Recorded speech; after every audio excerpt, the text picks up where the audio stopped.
For a minute before I set the intro just to make sure that we are in fact live, as sometimes it decides to throw me a fucking curveball.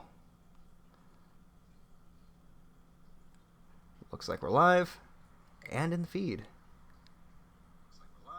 And that's my voice. All right, we're good.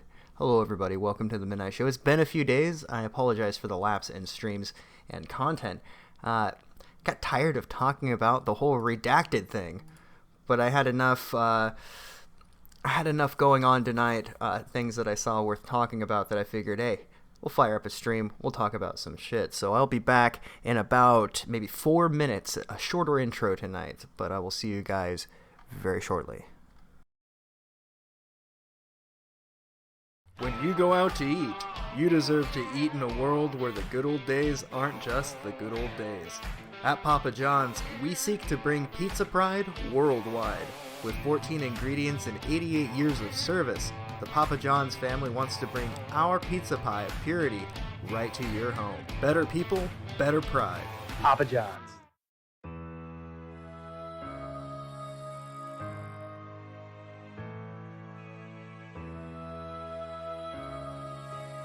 You're a lying dog-faced pony soldier. You said you were, but now you gotta be honest. I'm gonna be honest with you. And I've loved kids jumping on my lap. I like kids better than people.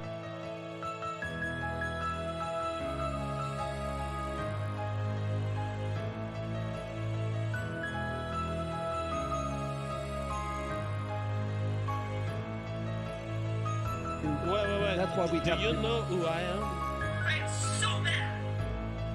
That's right, the bot's got to get turned on. I'll turn it on here after the intro.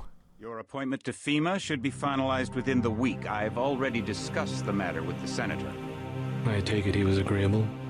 He didn't really have a choice. Has he been infected?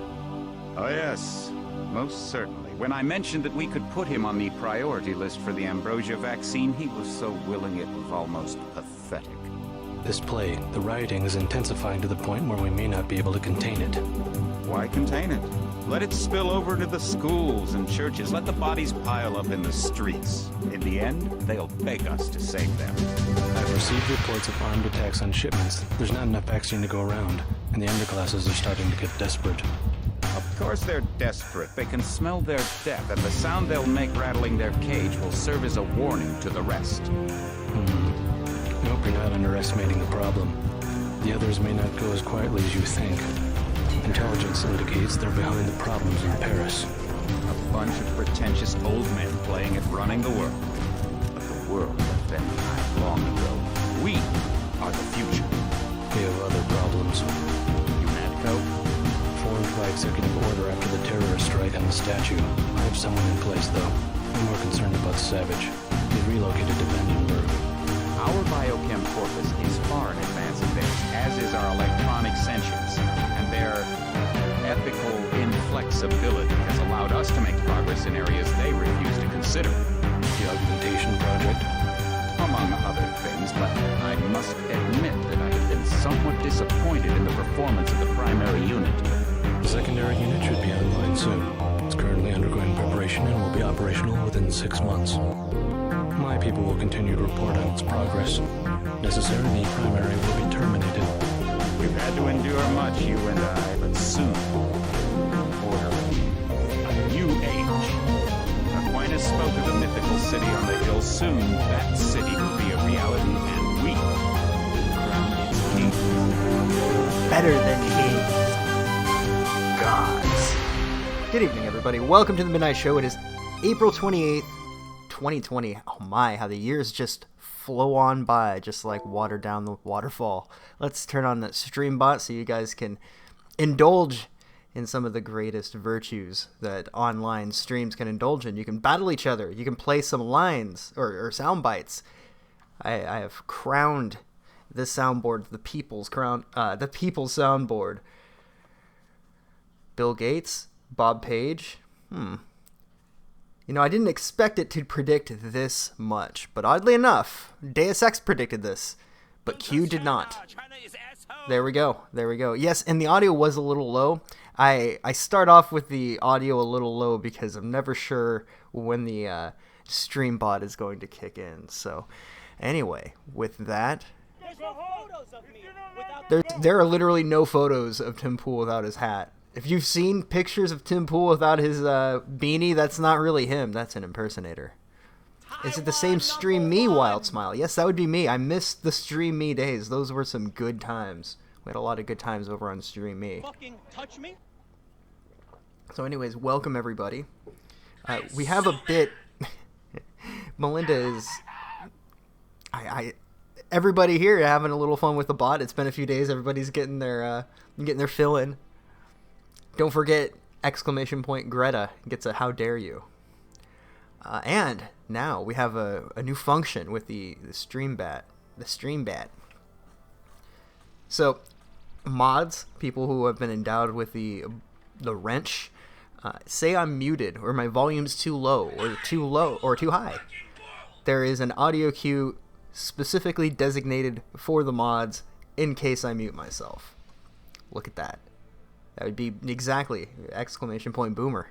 We are making headway in this world. You're muted. You're muted, bro. There you go. There you go. You're muted. You're muted, bro. This is gonna be fun. I can already tell. All right, so music's good. Let's see what's the volume. Okay, voice meter looks okay.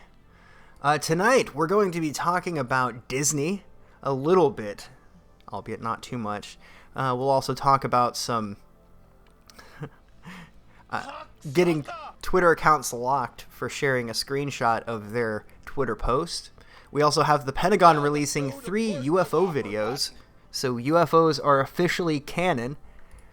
We'll also talk about a citizen journalist who was arrested in Wuhan and then he reappeared, and you wouldn't believe what types of things he would have to say. You wouldn't believe it. We also have some pretentious people on social media reminding everybody, no, this is the lockdown. You don't get to go to the pub. You don't get to go to the beach. You cannot go hang out with your mates. Find some discipline and start giving a shit. Just some nice condescending bullshit. And we'll take a look at that. We have Cernovich. I'll just share this with you right now because I find it's funny. That's really funny. Cernovich, thirsty for Paul Joseph Watson. Really working up a thirst for Paul Joseph Watson. Here's Cernovich here. Paul Joseph Watson is legitimately one of the best looking men I've ever seen in real life, and I've partied at the hottest clubs, lived in Hollywood, etc. Partied at the hottest clubs, lived in Hollywood? Unless you've met him in real life, you just can't fully appreciate it. Bro, this is a little rainbow of you, I have to admit. And lined up with the rest of the Cernovich stuff out there. Yikes. We also have a hospital that cost $17 million in taxpayer money to set up, and it has not seen one single patient, and they're considering shutting it down. We also have somebody from the New York Times, Davey Alba, contacting YouTube about scientific research regarding a cure for redacted. And wouldn't you know it, but YouTube said, okay, we'll remove it for violating our community guidelines.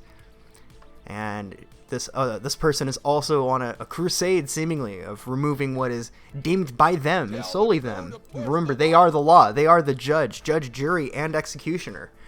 They are on a crusade to remove what they deem to be misinformation from the internet. So we have a little bit of that.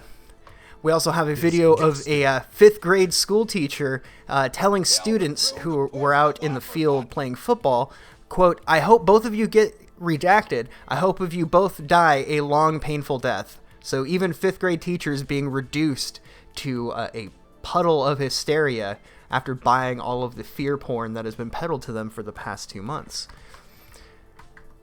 We also have Tom... This is the dumbest shit, really. We'll go through this a little bit. Tom Hanks' blood to be used for coronavirus research. Fuck, I said the forbidden word. Sorry, I said the forbidden word. Tom Hanks' blood to be used for redacted research. Now, we're not allowed to even suggest that there might be holistic approaches. I would never suggest that there's anything but what the pharmaceutical industry gives you. And if they want to use you as a guinea pig, it's just, look, this is science, okay? Science is our religion now, and if it's for science, it's for science, okay? Wink, you get me? When I say it's for science. So we're not even, remember, it's against the YouTube terms of service to suggest that taking vitamins would help fight off this disease, virus, whatever, right? That's misinformation. But using Tom Hanks' blood as a cure, now that's not misinformation. This isn't propaganda. This isn't, what do you call it? Tom Hanks' reward for playing ball with the elites. You know, that's what this is to me. But no, certainly, this is not propaganda or anything stupid, he says with a metaphorical gun to his head. We also have what appears to be artificial inflation of redacted probable deaths. We'll take a look at that. Also, 60 Minutes seems to imply that it would be better to go and die alone or die alone in a hospital surrounded by machines compared to dying at home with your loved ones. It says here, the hidden pain and sorrow of dying at home. Oh man, I couldn't just imagine that. I couldn't imagine that, chat. Can you? The horror of dying surrounded by the people you love. The terror. No, you need to go to a place where it costs you $250,000 to stay for a week, hooked up to machines, to nurses who are out in the hallways doing TikTok videos. They're not even helping you. They're ordered not to help you, in fact. That's the real fucked up part about this. We'll get into this later, but the nurses are being ordered to allow people to die because the hospitals get more money if the people die as redacted patients. It's they're cash cows. Avoid the hospitals like the plague. They're intentionally giving people ventilators that don't need them, and it's giving them irreparable damage to their lungs. You know what they're doing? They're setting themselves up for future patient. It is funny in a weird, sick way, isn't it? This is what they have prepared for us. We don't need to bring that up. Breitbart reports Facebook admits banning users for saying they are, quote, proud to be English. Of course, another thing that needs to be removed from public discourse is any sort of pride in one's ancestry. Let's put it that way. The Telegraph also reports an article, 2 million chickens to be killed because there aren't enough workers to kill them. Now that's just a great article. Great headline. The Los Angeles Times reports, having trouble with the IRS website, try all caps. Yes, really. So apparently if you're having difficulty, I haven't tried this yet because I'm still having trouble getting into the website. I finally got past the first screen, so I consider that a little bit of progress. We've moved the needle. But here's the funny part. I'll give you some of my firsthand experience with the IRS website. So finally it let me in after I put in my social security number, right? My date of birth and current address. It says, okay, we have this information. Now give us your banking information, also your tax information from 2019, just so we can confirm it's you, despite the fact that you used your unique social security fucking number, address, and date of birth to log in. Now it also wants me to verify tax information. But here's where it gets funny. So I download the app, right, that I had with H&R Block. I get my information. I put it in. And then it goes, there was an error. Try using 2018 information instead. So I used 2018 tax information also with my banking information because I want to get that direct deposit, right? I want to get those Trump bucks. And wouldn't you know it, it goes, there was also an error using this. Why don't you try the 2019 one again? So I tried 2019, and on the third time, not the third time is a charm. I've been doing this multiple times every fucking day. Now I can no longer log into the website. You've tried too many times to submit this, so you're going to have to wait another 24 hours. I've never seen fuckery at this level. I've never seen fuckery. It's easy to pay my bill than to do this shit. What the hell is even happening? / with $20. Trump bucks. Well, thank you. I did get some Trump bucks. Hell yeah, man. Fuck yeah. Thank you. Very much appreciated. So yeah, if you're having trouble with the IRS website, the Los Angeles Times suggests maybe trying all caps, which I'm going to try as soon as I fucking can. All right. Next we have a man A story of a man and his fish. Man detained by police after walking his fish. Walking his fish, folks. Now, you don't need to walk your fish, but this is how badly he wanted to go outside. Look, guys, I just need to get some fucking fresh air. No. You don't get to have fresh air. You are now property of the government. You will sit inside your house. Do I need to bring up a tweet from one of these know-it-all people here? Here we go. The fact that lockdown end is trending shows that we have an entire generation who were raised without ever hearing the word no. I have a feeling he was one of those people. No, you can't go to the pub. No, you can't go to the beach. No, you can hang out with your mates. I think he meant can't. Find some discipline and start giving a shit. Oh, man. How about having discipline against the fear porn? Wouldn't that be something? Imagine having enough intestinal fortitude to, when somebody dangles, we're all going to die in front of you, to not buy it. To have a little bit of mental fortitude. Heaven forbid, right?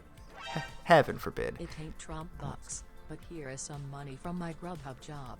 Don't get that estrogen shot, bro. It'll flatten the curve but get you curves. Right on, Creeperman Creeps. Thank you for the $5, man.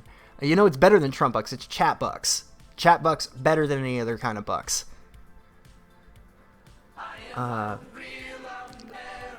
kind of heard the national anthem playing behind me as I was reading that out. But thank you very much, man. You sold your souls for $1,200 Trump bucks. Was it worth it? Nah, man, I didn't even get mine. They're sending money to dead people, dude. I can't even believe this. They're sending... Here, I'm going to read this real quick. I'm sorry, did this pandemic end? Because I'm seeing a lot of you out and about today with your friends, and it's not adding up. Nice weather is not an excuse to break social distancing rules. Man, these people are so eager to lick the boots clean of the government they once criticized not 2 fucking months ago. Real funny. Real funny and compelling shit. I am a real American, goddammit. The dead get paid. They got their paid. Is the battle option activated? It should be. Let's type in !battle and you should be good. Even, what is his name? Andrew Cuomo was pissed. People asked, well, what if I want to get back to work? He's like, well, then go get a job as an essential worker. Bro, they're not hiring. They're cutting hours. What are you doing? There aren't... These wealthy people are so out of touch. They just really... I'd say they just don't know, but they really couldn't care less. Let's see here. Okay, maybe I didn't have it up. But yeah, the IRS is cutting checks to dead people. Some funny shit. And then for me, here's another thing. So I was a little at ease, right? Because I was able to successfully file my claim at the beginning of April. Well, I didn't get an email, didn't get shit, but apparently they released my claim. And, how dare you? And it said I needed to contact my employer. It didn't say why. It just said, hey, your claim was released and you're not going to get paid. So it's been I've been out for like 5 weeks since mid-March, and they haven't given me a cent. The first payment went through recently. I just got my card.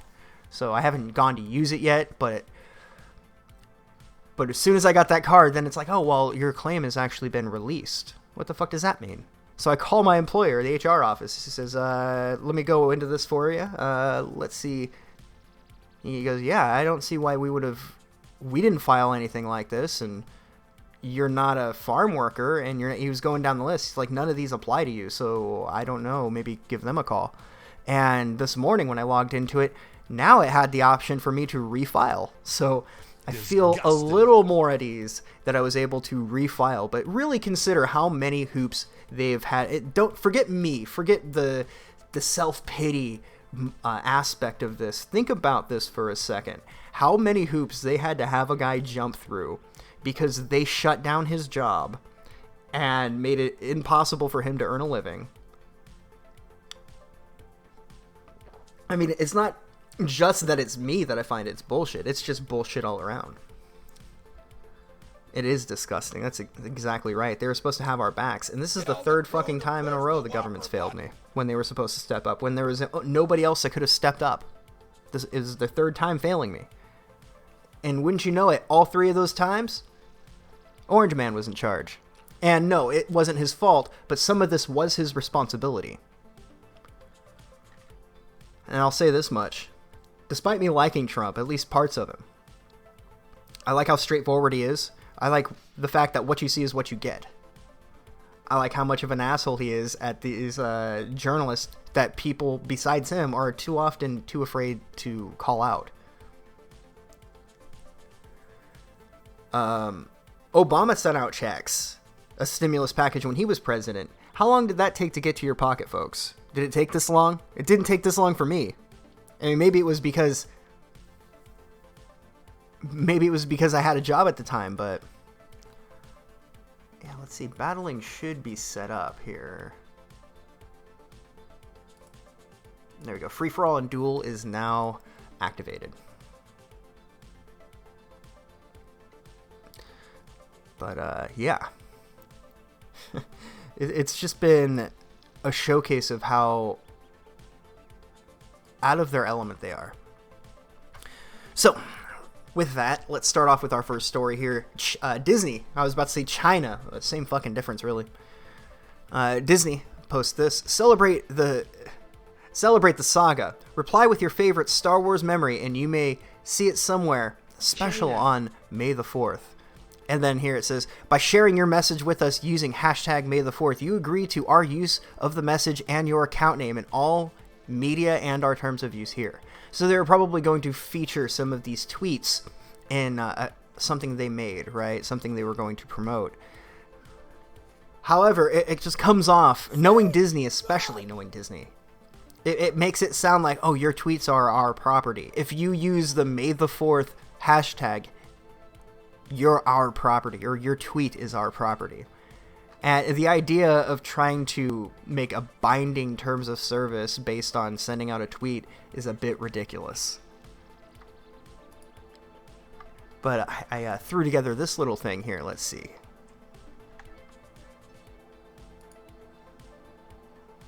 It cuts off. You don't need to see all of it. I need to mute it because it's gonna play the music. Call it copyright claim from hell. But Disney, isn't it weird how everything they touch turns to shit? As soon as Disney gets involved with anything, it's absolutely awful.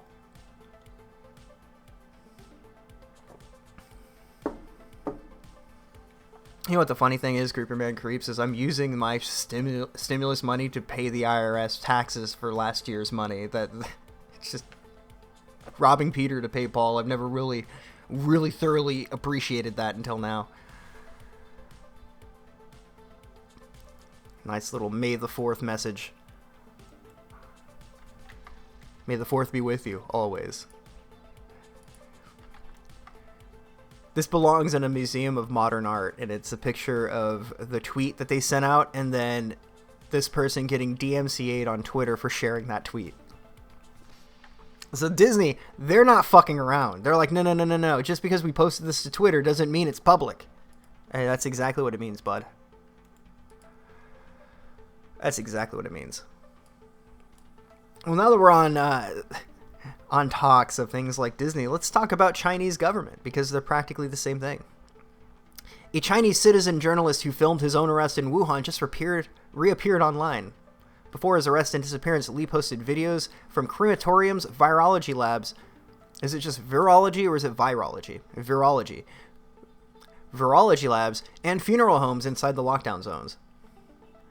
One of the Chinese citizen journalists who mysteriously disappeared nearly 2 months ago after reporting on the situation in Wuhan has resurfaced, and now he's praising his captors who arrested, interrogated, and confined him for 2 months. This sounds like a familiar novel.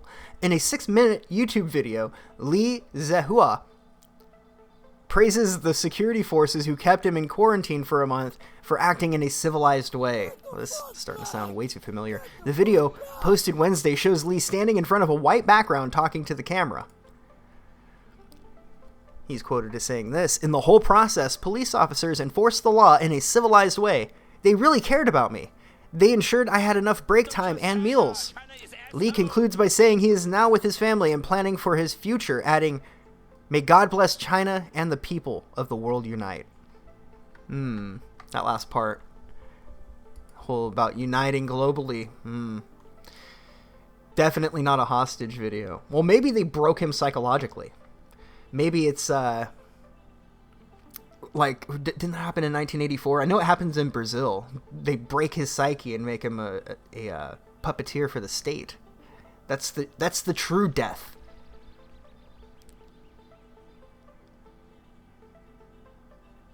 Yes, exactly. That was what I was alluding to, King Kalma.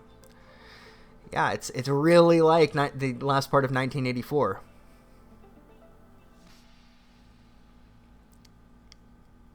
All right. What a fucking... This is like surreal shit, man. I thought the rest of my life was going to be shenanigans and having a laugh. You know, I put in my time. I earned my wings. Evidently not. But that's okay, though. I forgot I didn't take this down after we... Look at the thirst on this lad. Look, Cernovich. No one needed you to chime in that you wanted to fuck Paul Joseph Watson. No one asked you. Hey, get Weird Mike in here. Yeah, Period Blood Mike, get him in here. Yeah. Hey, Mike, would you fuck Paul Joseph Watson? Yeah, you would, you fucking poof. Yeah, you absolutely would. Oh, I see the grit. Yeah, no, I know you would. That's a real gorilla mindset. The gorilla doing the, what is it, the Wim Hof or something? Am I fucking that up?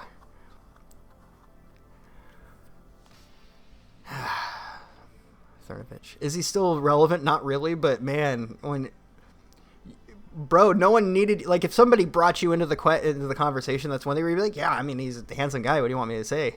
That's one thing. But no one asked you to chime in, and he's just like, no, I just want to say so everybody knows that Cernovich, the CERN, Big Mike, Weird Mike, Mike, is probably doing that in a more intimate setting. Now, what spurned this, if some of you are unfamiliar? Paul Joseph Watson had... I guess you could call it a Spurgout moment. It was fucking weird. Like, as much as I enjoyed seeing him come out, like, you're a bitch, I'm more handsome than you. It sounded like Milo almost. Like, it was a publicity stunt in my opinion, but he calls out Piers Morgan. It was fucking cringy, man. It was like watching two boomers fight over which one is better. I don't know, man. I don't hate Paul Joseph Watson, but man... Do I have the picture of him, or I had a screenshot of him tweeting out a picture of him saying the Chad grimace. Do you guys remember this? Here, give me a second here. I'll pull this up. I doubt he deleted it. I don't think he has that much awareness of how cringy he can be. Chad. If that guy's a fucking Chad, just put me into the ground. He did delete it. He did delete it, but somebody went ahead and shared this. So if that gives you any idea of what the picture entailed, it was just Paul Joseph Watson with an expression on his face calling himself a Chad. There's nothing less Chad than telling everybody you're a Chad. It's like saying you have IIQ or that you're an alpha male. If you are those things, you don't need to say it. The Chad grimace. Let's see if I can find it here. At Prison Planet. That's a great name for a band, I'll say that much. Chad.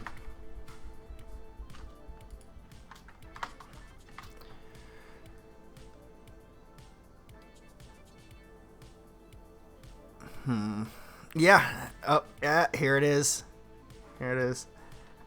You guys ready? Ladies, you might want to look away because what we have here is the personification of everything alpha male.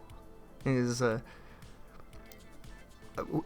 Adonis of... I don't even know what that means. Here you guys go. Here you guys go. The Chad. Look at him. Look at the Chadness. The Chad. Imagine this guy stuffing you into a locker. Can you imagine that? Can you really though? Close your eyes and imagine for a second this fucking dude who looks. He has the same hairdo as Jared Holt. I'm supposed to take you seriously. The fuck is that? Let me zoom in. Like really, get a feel for it. Touch me? Get a feel. Drink it in. Drink it in.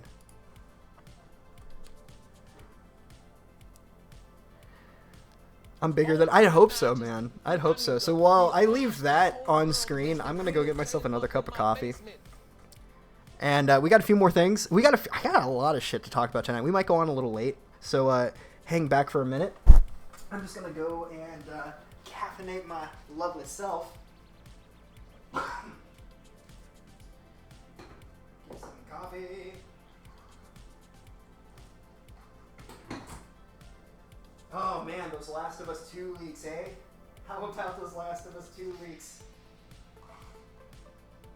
Now that's just some funny shit. What a way to end an entire fucking gaming company. What we're gonna do is take arguably our most popular franchise and piss all over it. In what could possibly be described as an epic gamer moment, somebody at Naughty Dog decided to release this horseshit, pathetic fucking plot that they have for the next Last of Us game, and it's fucking hilarious. Turn the volume up. Now I should be unmuted. Volume up. We'll turn up the volume a little bit. I should put a noodle thing in there. She's feeling much better, by the way. She's on her last week of vet mandated steroids, and she's playing. She's been hungry, but I've been really good about not overfeeding her. Fucking the Chad grimace trademark. Yeah, you gotta better trademark that shit, buddy. Somebody might come and steal that. Yeah, I was out there getting coffee, so it sounded like I was further away. Yeah, let's kind of change up the pace. We've been talking stupid shit for a minute. It's gonna get heavy. So I'm going to sip on this coffee, have a smoke, we'll talk about video games for a few minutes, and we'll move on to our next thing. So, Last of Us had a leak today, and like I said, it was an epic gamer moment. Somebody, an unsatisfied employee of theirs, decided to leak the game script. Now, the people who are shilling for Naughty Dog, just to be straightforward about it, the people who are shilling for Naughty Dog are phrasing this as, well, he's just mad because of the ending. I'm willing to bet that there were working conditions that led him up to that decision. I don't think it was just, oh, this game sucks, I'm going to leak it. Because if that was the case, he would have leaked it long ago. I'm willing to bet that, just like with Borderlands 3, that they were incentivized to work harder, work really hard, and grind for the potential benefit of making more money off the game sales. And I can't say if that's true, but I would think that it had to be something like that. Oh, it's too slow. We wanted the bot to give you shit while you're getting coffee. Oh, there's always next time. I'm sure there'll be another time where I go get coffee. So yeah, reading through the leaks of that, and I don't want to spoil it for anybody that is invested into the game, but I will say this. This is the worst leak that I've ever seen in regards to how harmful knowing how they're going to piss in the player and the fan's face, how bad it's going to be. Now, I'm not a fan of Last of Us. I thought it was boring. I played it for a few hours and just shrugged and moved on and never came back. I know a lot of people regard it as a great, amazing story. I was mostly unimpressed with it. Same thing with the Uncharted series. Maybe if I give it another shot, but I didn't care for it. So, seeing a game like that when they have a fanatic, enthusiastic fan base, you feel bad for them a little bit, because a lot of people were waiting for this game, and now they already know, most of them know what they're getting, and it's not what they want. It's sort of like, I don't want to compare it to the remake, Final Fantasy VII Remake, because it's not the same, but there's a level of satisfaction that is supposed to exist after you finish something, right? whether it be a movie, a TV show, this should be especially true with video games. All I know about the first is Sean. Now, that was from Heavy Rain, but I get the reference. It should be satisfying at the end, and a lot of games fuck this up. A good example of a game that does it right, I think, is Spec Ops: The Line, where it does have kind of a dark twist of an ending, but it's open-ended enough that you feel pretty satisfied when you work it all out. A lot of these games will have a climax that is not satisfying. The climax is pointless if there's no satisfaction. What is a climax with no satisfaction? You would call that most video games that have come out the last 10 years, unfortunately. And in regards to that, I finished Final Fantasy VII this week, too, the remake. I have a lot to say about that, and I wouldn't want to spend 30 minutes talking about Final Fantasy. I've started a review, like a video on it, like 3 times. There's a lot to say about Final Fantasy VII Remake. It's a fun game. It's competent. How the fuck is this going to be a remake now? Because the game ends at a different point, and there's no feasible way to get to the next part of the story. I don't want to ruin it outright for anybody. It's not that it was a bad ending, Horny Hippos, because in a way it was interesting. But what it did do was solidify the fact that this isn't a remake. I'm not going to end up back in Wuhai. Is that the name of the place Yuffie's from? There are a lot of beats in the story that I have no idea how we're going to get there from where we're at now. What it seems like is they're going to have the next entry of the series will have a brand new character. Not a brand new character, but we'll just say a character that is no longer going to die. And I see Sephiroth perhaps being a character you can play as. It wasn't a bad ending. It was just I don't know what to fucking make of this. It's all over the place. It's like what they did was they decided the outcome they wanted to do, and they wanted to change it, and then they worked their way to that outcome, rather than writing to that outcome. You know what I mean? They've basically retconned the entire series. And if you take characters that die and bring them back, it minimalizes their sacrifices, right? There are thematic reasons for certain characters to live or die, especially when it pertains to the overall theme of the game, which is loss and identity and dealing with people, loved ones who die. That's a theme of the game. So if people don't die in this game, it's like they don't understand what Sakaguchi was writing, the themes. I am so proud. Yeah, I know gaming's not for everybody, which is why I typically don't do a lot of gaming-related content on the channel. I might change it up, though. I've been tired of COVID 24/7 Fearborn. So it's like a soft reboot. It's like a soft sequel, actually. It only covers Midgar, and even then, I was excited when it was hey, we're going to spend more time in Midgar. You do, technically, but you don't go to the other sectors, really. You don't explore Midgar. Like, I was expecting an open world. This game is really linear, and it has, like, open world light segments. Almost sort of, I don't know, I can't think of the right way to describe it, but it is incredibly linear. Now, here's where we get into, like, the ins and outs, right? Final Fantasy VII Remake was made in the Unreal 4 engine, okay? Square Enix has their own game engine that they used for their previous entry in the series, Final Fantasy 15. It used the Square Enix Luminous engine. So for some reason, they decided to make their fucking flagship game, or the fan favorite of their flagship franchise, a remake, and they decided that they were going to make it in Unreal 4, the same engine that Kingdom Hearts is made in, which is funny because it feels a lot like Kingdom Hearts. There is a fair amount of endgame content, and a decent amount, enough to where it's okay, but you should have a video game intermission background for when you talk gaming stuff. That's not a bad idea. Maybe I'll do that. Yeah, it's... So it's not a remake. They basically baited us into buying this new entry in their series by illegitimate means, in my opinion. Can we get a 5-minute cooldown for the bounty? Yeah, I'll fix that real quick. Let me do that. Oh yeah, they're all on 10 minutes. Let's see. Let's cool that down to 5. That should, after this current cooldown, it should fix itself. Replay value, though, it's got some replay value. Here's the thing, though. I'm going to go over my gripes for the game, and then I'm going to give it credit. Because it's not a bad game. The sound is awful. The music is bad. The music's bad in a Final Fantasy game. In a remake of one of the best Final Fantasy games.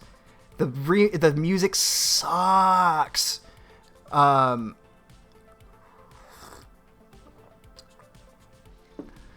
Uematsu, the original composer, is listed as a composer but not an arranger.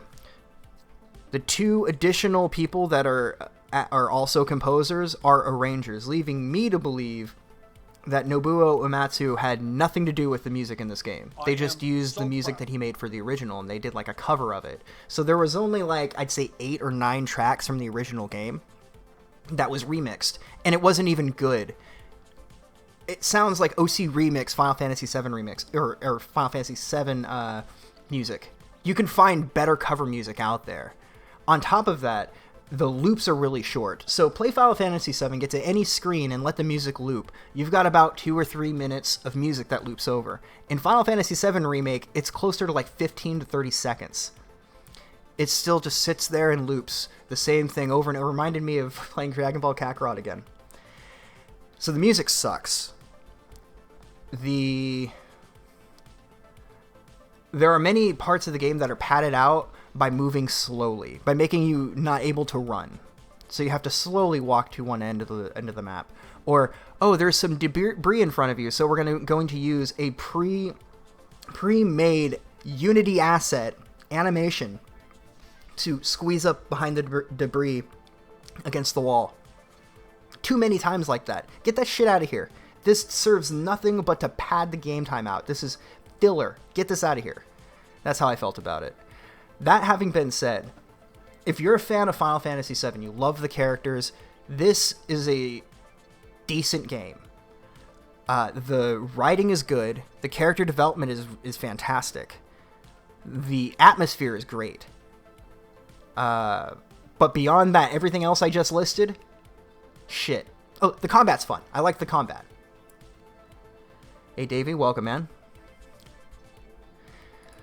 So yeah, we got Last of Us and Final Fantasy VII Remake. I think that's basically it.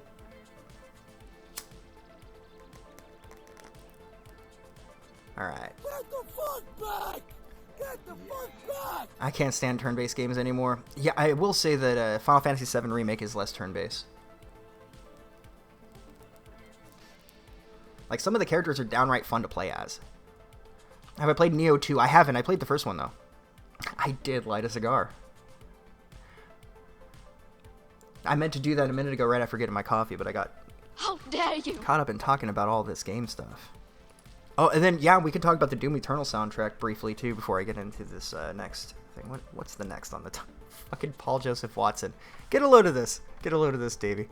The Chad Grimace. Imagine posting a picture of yourself to the internet with that fucking tagged into it. The Chad Grimace. And how did we get here? You might be asking yourself, how did we get here? That's a question I ask myself a lot. Cernovich. We've looked at this twice already, but since you're here, I figure, we should indulge a little bit. Just Cernovich really wanting that Paul Joseph Watson nutsack. Neo 2 is great, man. I'm interested in it. I'm passively interested, but I have a lot to get through. I have a lot of shit I've been meaning to play. Barrett and Aerith are great. Yeah, Tifa's development was fucking top notch. You see her go as, she sees Cloud again, so she's like, oh my god, she has feelings for him, you can clearly tell, and then over time she starts to doubt, like, her way of life, her friends, their purpose. Like, you really get the sense of an identity crisis with her. There's nothing about taking in the ass that makes you a Chad. I don't know, man. Mike Cernovich would say otherwise. Do you think Cernovich went to the gym with Paul Joseph Watson juices on his legs? I can neither confirm nor deny. I know Alex Jones didn't suck any ding-dongs.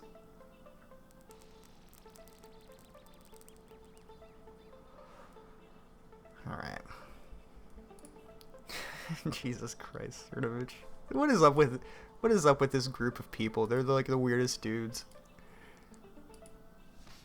Okay. So we got through that.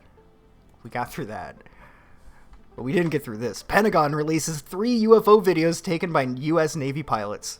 Oh, I missed a fucking thing. I always lost on nothing else with a $10 super chat. Here, actually, I should bring this up so I can actually read the whole thing. Donation 31, and so is China. Taiwan #1. Wild Smile, take this money and get Streets of Rage 4 because fuck Square Enix. Is Streets of Rage 4 out? I saw that. I was interested in it. I might just do that. Thank you, man. Much appreciated. Yeah, I gotta say, Square Enix really fucked this one. Like, how do you... They could have made this spin-off, right? Oh, that's the other thing, too. The person in charge of this game is in charge of all the Final Fantasy spin-off games. That's why it feels like a spin-off. The red-pilled Israeli super club. Very based. Very based. I did notice that right when like blood sports was starting to get big, Paul Joseph Watson started becoming more red-pilled. More and more red-pilled. I started seeing a lot of more parallels between like Conservative Inc. or Conservative Inc. 2. I don't know what the group's name is. New Conservative Industries. And like blood sports. They were taking a lot from it. Paul's just another grifter. Yeah, I kind of can't stand him anymore. But yeah, let's take a look at this UFO shit. Pentagon releases 3 UFO videos taken by U.S. Navy pilots. Let's run that clip. I said let's... oh yeah, it's the archive version. I could probably find it on Twitter. Fucking thirsty ass motherfucker. Oh.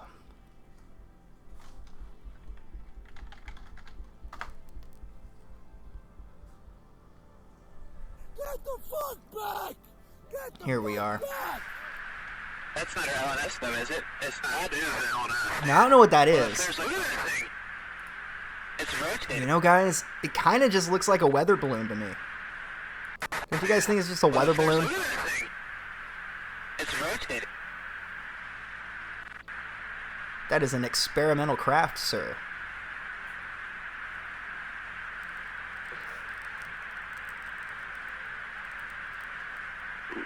Nickel 6-1 Tango Project. There should be another one coming up. Like with all that's going on right now, leaking or releasing, not even leaking, releasing UFO footage. Oh my gosh, dude. Wow.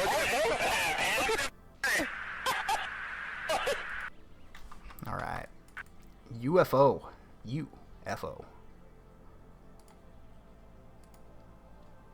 We finally get to see them aliens. I'm sure none of you forgot what this is all about. Clapping alien butt cheeks. That's what all this is about. Did I miss more than one super chat? I did. Sypoth with $2. Beer virus. I did miss another one. Thank you, man. Sorry about that. Are these the Ghost Riders in the sky? In my opinion, UFOs are mostly just classified aircraft. Military just doesn't want people doesn't want public yet. You're probably right. Let's see. I'll just play Mass Effect 2 for that. Man, I love that soundtrack. I was looking recently because I started a record collection of like video game soundtracks I like. Okay, I got Symphony of the Night a couple months ago. It sounds amazing on vinyl. But I'd really like to get Mass Effect 2, and they just do not have it. They do not have a physical release of Mass Effect 2 soundtrack. Not even on CD.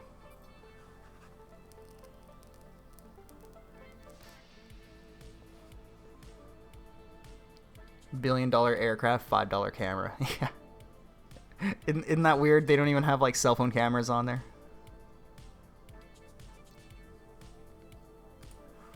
So yes, UFOs. Lovely, lovely UFOs. That's not our LNS, though, is it? No, I don't know if they're coming to see our leader. We come in peace. I don't know if any of that's going on, but at the very least, we have some footage. I mean, who doesn't like to see some UFO shit? All right. Well, first, let's take a look at this article from the Western Journal. Houston looking at dismantling $17 million temp hospital that did not see a single patient. Not one patient. According to KPRC TV, the redacted hospital could have cost Harris County as much as $60 million, but instead the price tag will likely be around $17 million. Construction on the temporary medical shelter began just over 2 weeks ago and was finished in a matter of days. It features 250 beds and is equipped to handle an influx of patients. Oh.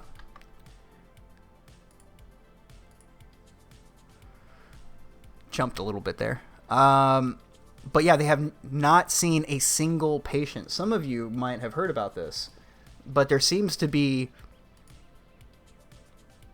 and this is a good thing, really, but there are empty hospitals. Now, the reason for there being empty hospitals is that there's a ban on elective surgeries.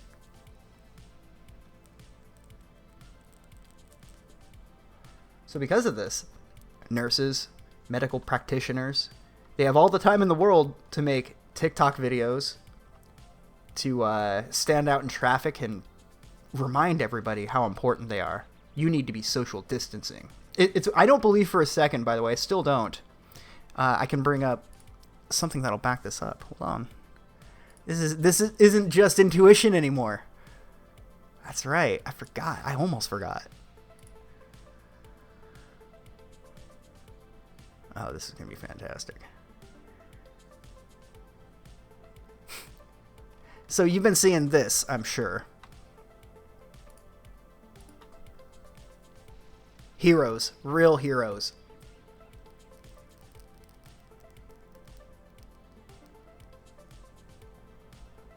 And a video like this is just a little bit, like, that didn't take time to synchronize or organize, just a little video.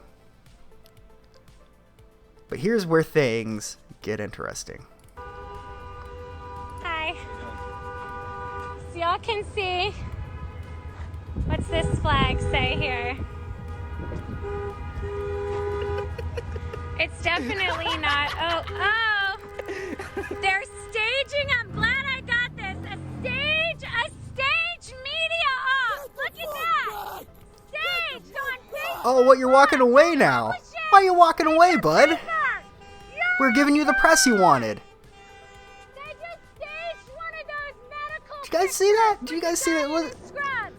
I got it all up. Look at You tell him, Karen. I got this. A stage. See, they had the cameras already ready. Dude shows up with cameramen, and the person on the road is like, "Wait a minute, this is a setup. This is an op. You guys are gay opping us right now." And then they walk the fuck away like, yep, we're made, get out of here. We're made. Oh, shit. FBI chief is really going to let us hear it about this one. We got caught. Oh. I got it on camera. You're a fake. But they're heroes. They're real human beings, chat. What'd you think of that? Who here is shocked? I'm sure all of you are shocked. Absolutely. I can't fucking believe it.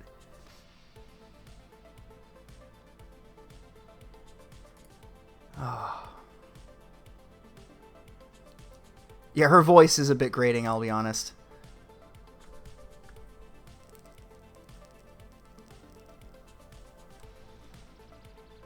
We got the one photo we needed for the article. Mission accomplished. Yep. I thoroughly doubt that there are actual medical staff. And if they are, they're wasting medical resources. Disgusting. It is disgusting. Please. Please. Yeah, well, according to a hot mic, they had already been vaccinated. Unfortunately, Joe Rogan didn't get that vaccination. He still has to have people like Tim Pool tested for corona every time they show up to his studio. You know, heaven forbid that you just do a live stream and have the person stream from where they are. He has to have them fly in because he's so concerned about COVID. You're so concerned that you're gonna have them tested when they enter your studio, but you're still gonna have them fly out from wherever the fuck they're flying out. You're still having people travel to you. So obviously you're not that fucking concerned, are you? I am so proud. Tim Pool literally drove. Hey, well, at least he did. At least there's that. I hope he didn't get detained, because I do think people should be able to travel right now. But I do find it funny that some people are, well, you know, I got a live stream to go to. That's essential. People can't go to work right now, but Tim Pool on Joe Rogan's podcast, that's, you know, priorities.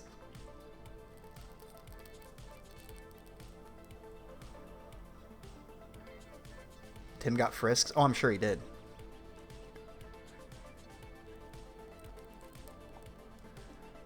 The menacing toe is not willing to catch the gift.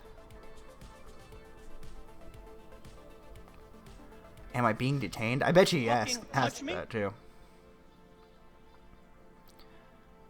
Alright.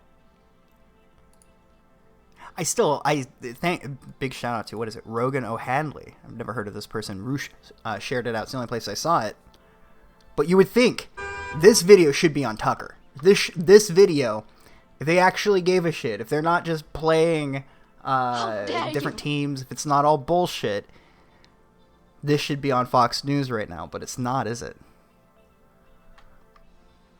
Oh yeah, Tim, buy my $80 food buckets, Tim, or to Pool rather. What a dude. I know you and a friend of mine have a contention on the whole Chris Pool, Tim Pool thing. At the end of the day, you don't lose your company's a stake in your company because you were lazy.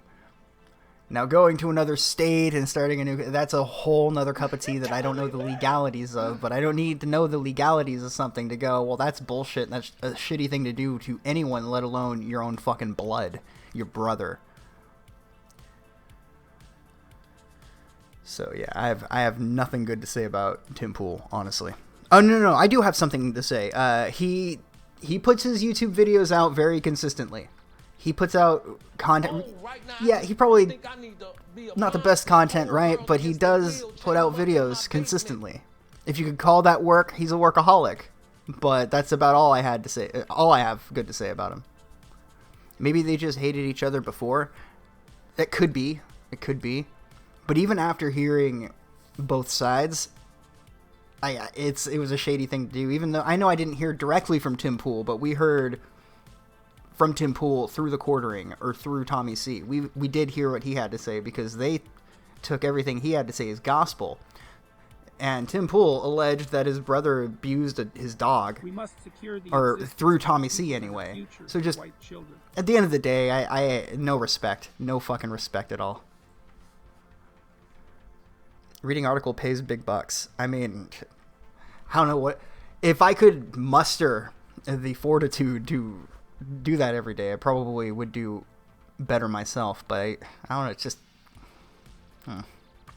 as gospel. Yeah, well, what I mean is when they interviewed Chris, they didn't accept anything he said and go, oh, well, I hadn't heard that side of it. It was, they believed everything they had heard from the other side without going, okay, well, maybe the truth is somewhere in between.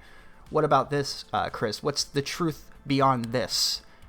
Where does the truth actually lie? And instead, it seemed that both of them were butting heads at a brick wall, unwilling to accept any truth from the other side. So, the moment I realized Tim Pool's kind of a piece of shit was when Tommy C accused him of abusing his dog. He's like, I heard you abused your dog. And then he implied that it was Chris that kicked his dog down the stairs.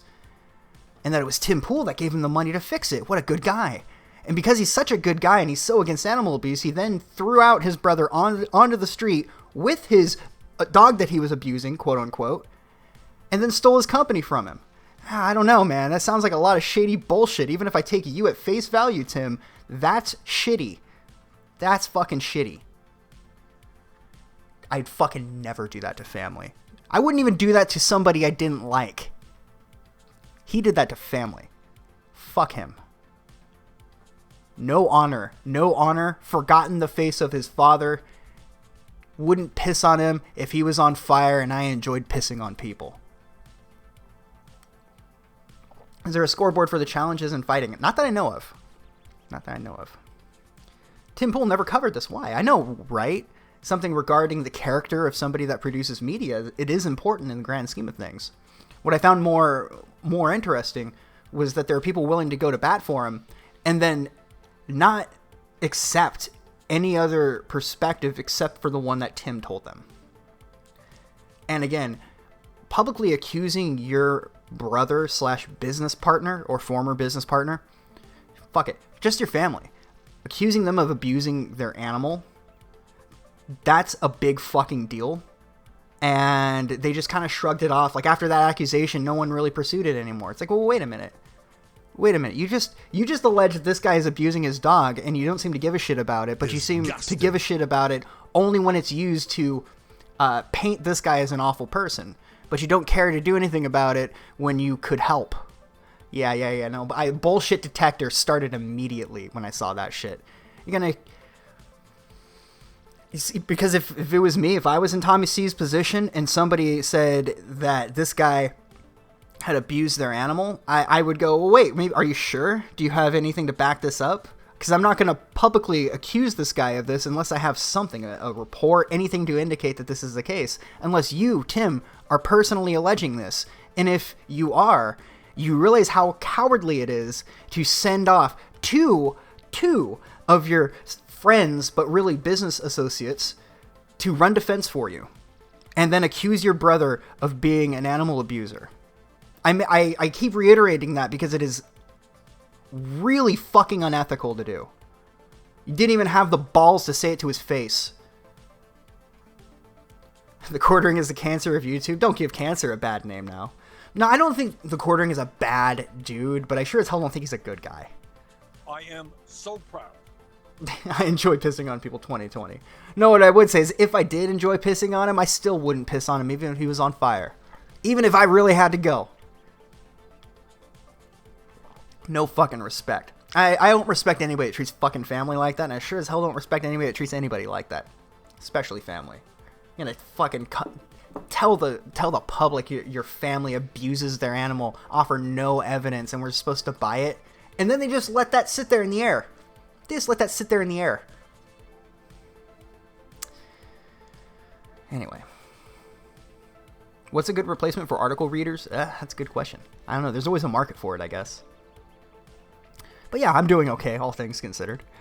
But let's move on. I think I spent too much time ranting about that fucking bald piece of shit. I just, no respect. You know, I was willing to hear the guy out and go, you know, maybe this guy, blah, blah, blah, blah, blah. But he did enough things that were shady to me and go, no. There's no way that you're the good guy in this scenario, man. You stole this man's livelihood right from underneath his feet, and he's blood. You're a piece of shit. Oh, well, you didn't work hard enough. Well, then make your own company. You don't get to have your cake and eat it too. You don't get to steal a man's company and then still pretend to be the good guy. You know what a good guy would have done? A good guy would have count his losses, right? Say, you know, I tried to come in here and help my brother's business. He's doing nothing to help. So let's just work on something new. Instead, he took the name of that business and started a new company in a new fucking state, conveniently with his brother pushed out of the company. There's no way you can be the good guy here, Tim. There's no fucking iteration of the facts. There's no way you can remain the good guy in this scenario because you did a shitty thing. And no matter what justification you have to do the shitty thing, you still fucking did it. And you know something? I bet that money was worth a whole lot. It's going to matter a whole lot in 10 years when you're not making YouTube videos anymore. And, you know, maybe you want to have a family again, have a brother again.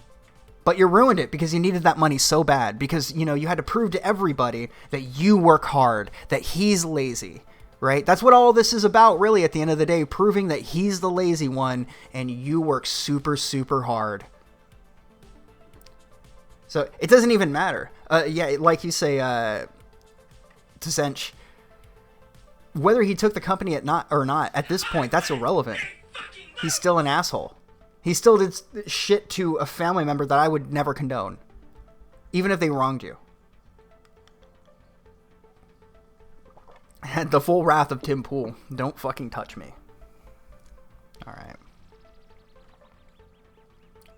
Tim works as hard as Quarter Pounder and Mundane Matt. I agree 100% with that. Yes. And I would say the same with Mundane Matt and Quarter Pounder. They consistently put out videos, and people consistently watch them. Well, for Tim Pool and Quartering. If you could call it work, they're workaholics. I don't know if I would call it work, but I can say that making videos and editing can be really tedious at times. All right. So where are we at? Okay, we got a video here. It's about 10 minutes long. I'm going to speed it up a bit. Add some captions. Probably best for me to let her speak for herself. Let's roll. Viral. I'm sure I'm going to get some hate messages after this. Frankly, I don't care because this could save someone's life. I'm a nurse practitioner. I am licensed and certified. I am not on the front lines. I have a friend in New York.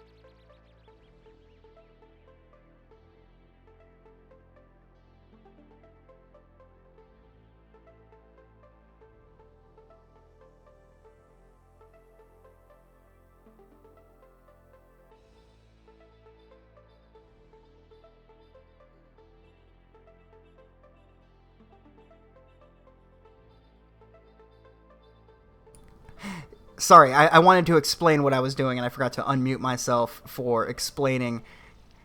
Funny, that would have been an opportune moment for exclamation point boomer. The volume is really low on their end, so I turned off the chat commands and cranked up the volume on the master volume. So the reason I turned them down is they're going to be really loud if they were on right now. So with that, let's. This is at full volume at this point. New York City, who's on the front lines. And for her safety, she cannot come out and say these things. So I am her voice. I'm not going to name names of people or hospitals for the safety of those involved. But this is her account. Okay, I am her voice here. I'm going to tell you what she has told me. She wants this to get out. Now, I'm sure this is not the case everywhere. I'm confident. I have friends that are in other places. They're on the front lines. They're in ICU. What's up, DJ? And it's not like this everywhere. But in New York City right now, in some of the hospitals, this is what is going on. People are sick, but they don't have to stay sick. They are killing them. They are not helping them. She used the word murder, coming from a nurse who went to New York City expecting to help. Patients are left to rot and die. Her words. She has never seen so much neglect. No one cares. They are cold and they don't care anymore. It's the blind leading the blind. Now, a couple of weeks ago, I was on with some nurse friends of mine, and we were discussing different medications that could be used to potentially help people. Doctors who were reporting around the country that they were using a combination of medications that were helping people. People were not dying when they were on these medications. They were getting better. Those medications are not being used in hospitals in New York City. What is happening is that they're putting people on nasal cannula. If they require more than 6 liters of nasal cannula, they get intubated, they go on the vent, or they get trached if there's not enough vents. They don't get high flow, no non-rebreather, no non-invasive ventilation, no CPAP, no BiPAP. They're on a closed system, the ventilator, versus a CPAP or a BiPAP for fear that it will spread the virus. Which, by the way, I know a nurse in Florida who was fired for exposing that about CPAP and BiPAP and patients being put on the ventilator, like straight away to the ventilator, to be on a closed system. The patients don't know any better. They don't have family with them. There is no one there with them to advocate for them. So they are scared and they give consent. The ventilators have high PEEP, high pressure, which then causes barotrauma. It causes trauma to the lungs. Dr. Siddell, Cameron Kyle Siddell, a few weeks ago put out a video. He's in New York City, and he put out a video saying something is not right, like we're not treating this correctly. We're doing something wrong. This doesn't make sense. They pulled his video from YouTube and they took him out of ICU because they couldn't have one doctor going against the grain, going against the protocol. The protocol is propofol or some kind of sedation because they're on the ventilator and IV antibiotics. There's no hydroxychloroquine. They're not using that combination with Zithromax. They're not using zinc, vitamin C, high doses of vitamins A and D. They laugh. This is what she's told me. They laugh at that. She says this is a nightmare. It's out of a horror movie and I don't want to be a part of this. There are people who are a full code. And yet, If they crash, they're not doing compressions because it will spread the virus. Full code, not doing compressions. Family is not there. They have no one to answer to. No one is being held accountable. A code was called and no one came. So sometimes they're not even resuscitating people. Again, left to rot and die. They're not given blood because we know that the blood is not oxygenated in these COVID patients. We know that. There are doctors all around the world sounding the alarms. These are the drugs that work. This is the pathophysiology of the disease. This is what's happening. And for some reason, it's not changing. Even though we know, some of us know what's going on, nothing is changing on the front lines. They stay in the same PPE all shift, except for the top pair of gloves. So 2 pairs of gloves, or I don't know, maybe more than 2, but they're only changing the gloves on the outside. Gown, mask, whatever else stays the same because all patients are COVID patients. So if it's a COVID floor, it's all COVID, but it's not because some of them are rule out COVID. So even if they're rule out COVID and they're not COVID, they're gonna get COVID because they're using the same PPE all shift and they're carrying that contamination to all the patients. They're not changing their PPE. They're not going into rooms. So they're running long tubing into the room so that they can manage the tubing from outside of the rooms. So if they're not going into the rooms, that means they're not assessing the patients as frequently as you would be otherwise assessing your patients. They are not doing rapid result tests. You're lucky if you get results in 5 days. Okay, this is coming from my friend who is in New York City right now on assignment, who went there to help, and this is what she's finding. It's a horror movie, she says. Not because of the disease, but because of the way it's being handled. She said we need help, and people are sitting there waiting in the hotels. Money, I guess, is being paid for by FEMA, and yet they're still understaffed. And there are hundreds of people, hundreds of nurses in the hotels waiting to be called onto a shift. So there is manpower enough if the goal were to actually save people. But resources are not being utilized properly or to full capacity in a way that maximizes the patient benefit or improves the outcomes. The records and charting are crap. And now some of these hospitals in New York City are probably crappy on a good day. So you add in the fear of COVID and the fear of the whole pandemic and forget it. So if you're in a crappy hospital with crappy nurses, let's face it, all of us nurses have worked with crappy nurses before who don't care. So now you add in this, forget it. And they're having people do things that they can't do. So maybe things that they're not proficient in. So maybe a nurse who's not familiar or comfortable with using a ventilator. And it's that figure it out mentality. Figure it out. These patients are critical and they're crashing, figure it out. So nurses are being celebrated as heroes, right? We see how like the fire trucks and the police are like lining up and practically having these parades and celebrating them as heroes. And don't get me wrong, I'm sure in some parts of the country, in other ICUs, I have friends that are working on the front lines in ICU and they are good nurses and some of them are heroes. But we have nurses being celebrated as heroes who are killing people. They're not heroes. And they're being brainwashed to think they're doing something great just by going to work because they're brave enough to go to work. But what are you doing at work? You're certainly not saving people if you're not even running codes. You're not even going into patient rooms. You're a coward. You're hurting people. You're killing them. You're contributing to the problem. I know I'm going to get hate. You don't understand, ma'am. They need to get some points on TikTok, some upvotes, and perhaps even do a protest. So you just don't get it. For this, and that's fine. Because people are dying who don't have to die. Again, there's no family there, so no one's being held accountable. And once these people get intubated, they're being scared into giving consent to be intubated, and then for a lot of them, it's over. And there's nobody going to be held accountable. And there's nobody looking out for them. They are completely by themselves. Oh, that was the other thing I forgot to bring up. They're isolating. I think we've seen all of this we need to see. They're isolating people so they can't even see their family members. So when you're in the hospital, they scare you. They get you to sign the release on something that is going to harm you more than the virus would have. And you don't even get to have your family there to help you figure out if you want to do that. That's why articles like, where is it at? That's why articles like this one are starting to come out over on CBS News. Coronavirus, the hidden pain and sorrow of dying at home. Because they want people to go to the hospitals to die from negligent nursing and all of that shit. So Mr. XDeath57 with $5. Where is this at? I'm hearing the opposite as some accounts since my sister is in New York City doing clinicals. Also, my runs to hospitals as EMs. I don't see this. I think it ranges from area to area. It sounds like she was on the East Coast somewhere. Where is this at? I'm hearing the opposite on some accounts since my sister is in NYC doing clinicals. Also, my runs to hospitals as EMS. I don't see this. I can say over here where I'm at, the hospitals are empty. I know people who work in the medical field, and all of the medical facilities around the place are empty. And everybody's getting either laid off or their hours cut. So it's probably different in New York, but I live in California, which is considered to be one of the other like really bad areas. Nothing here. There was a case a couple of weeks ago, but it disappeared and then apparently never happened to begin with. So yeah, I also had a 0.79 British pounds super chat from Big Farmer. Thank you very much. But yeah, it really depends on the area. So yeah, I believe the girl too, because there was another doctor who has since been removed from YouTube as far as I know. Let me see if I can find it. And he had the same thing to say. He said, we're not treating this properly. I think she referenced the video at one point. We're not treating this properly.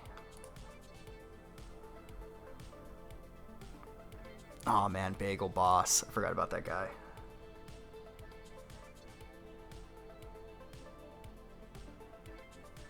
I could find it. I have the link somewhere, but I subbed to the channel and I do not see it in my sub feed.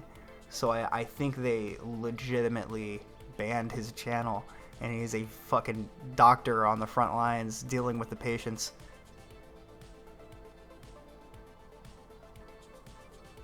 Yeah. That's weird. Okay, so let me check Twitter real quick. I should be able to find it if I get a moment or two. Catch up with chat here.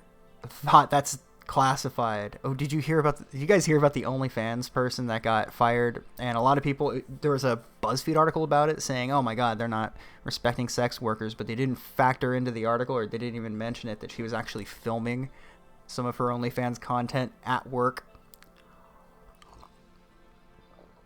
What do I think about YouTube running defense for who? I love it.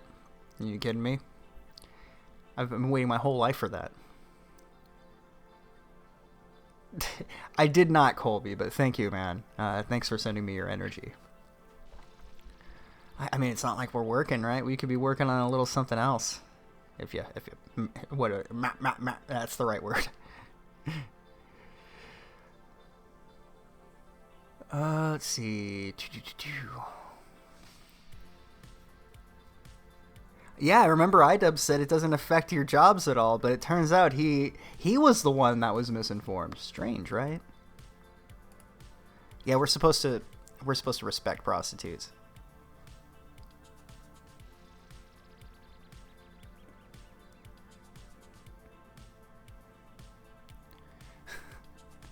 Dick Masterson's take on Final Fantasy VII, I kind of agree with.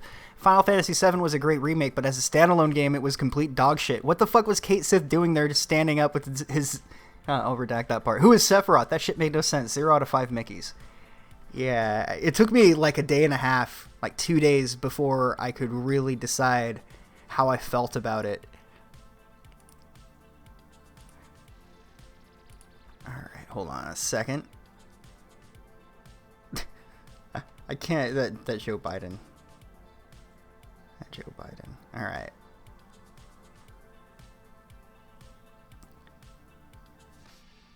Be just a minute here. I still have to find...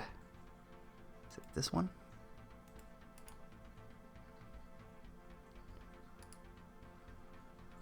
Ah, video sent to... This video is now a pirate.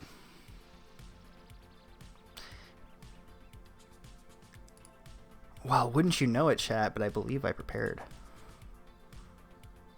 I prepared for them to make the video private. So, the video I was going to bring up is no longer available. One can only speculate as to why.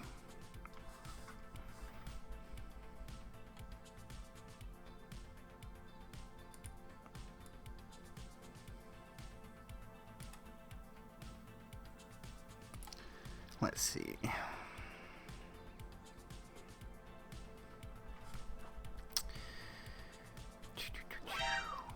I'm tired of being called a hero just because I still have a job.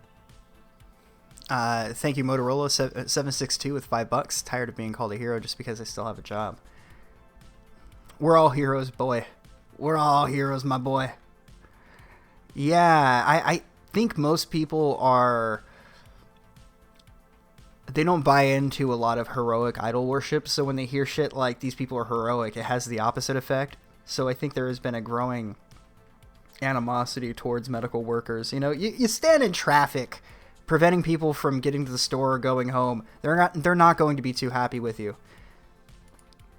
Even though I thoroughly believe those were just activists. Let's see.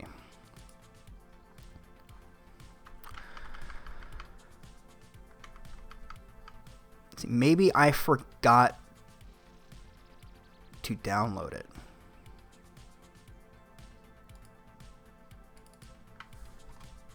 No, I did. I did remember. Look at that, chat.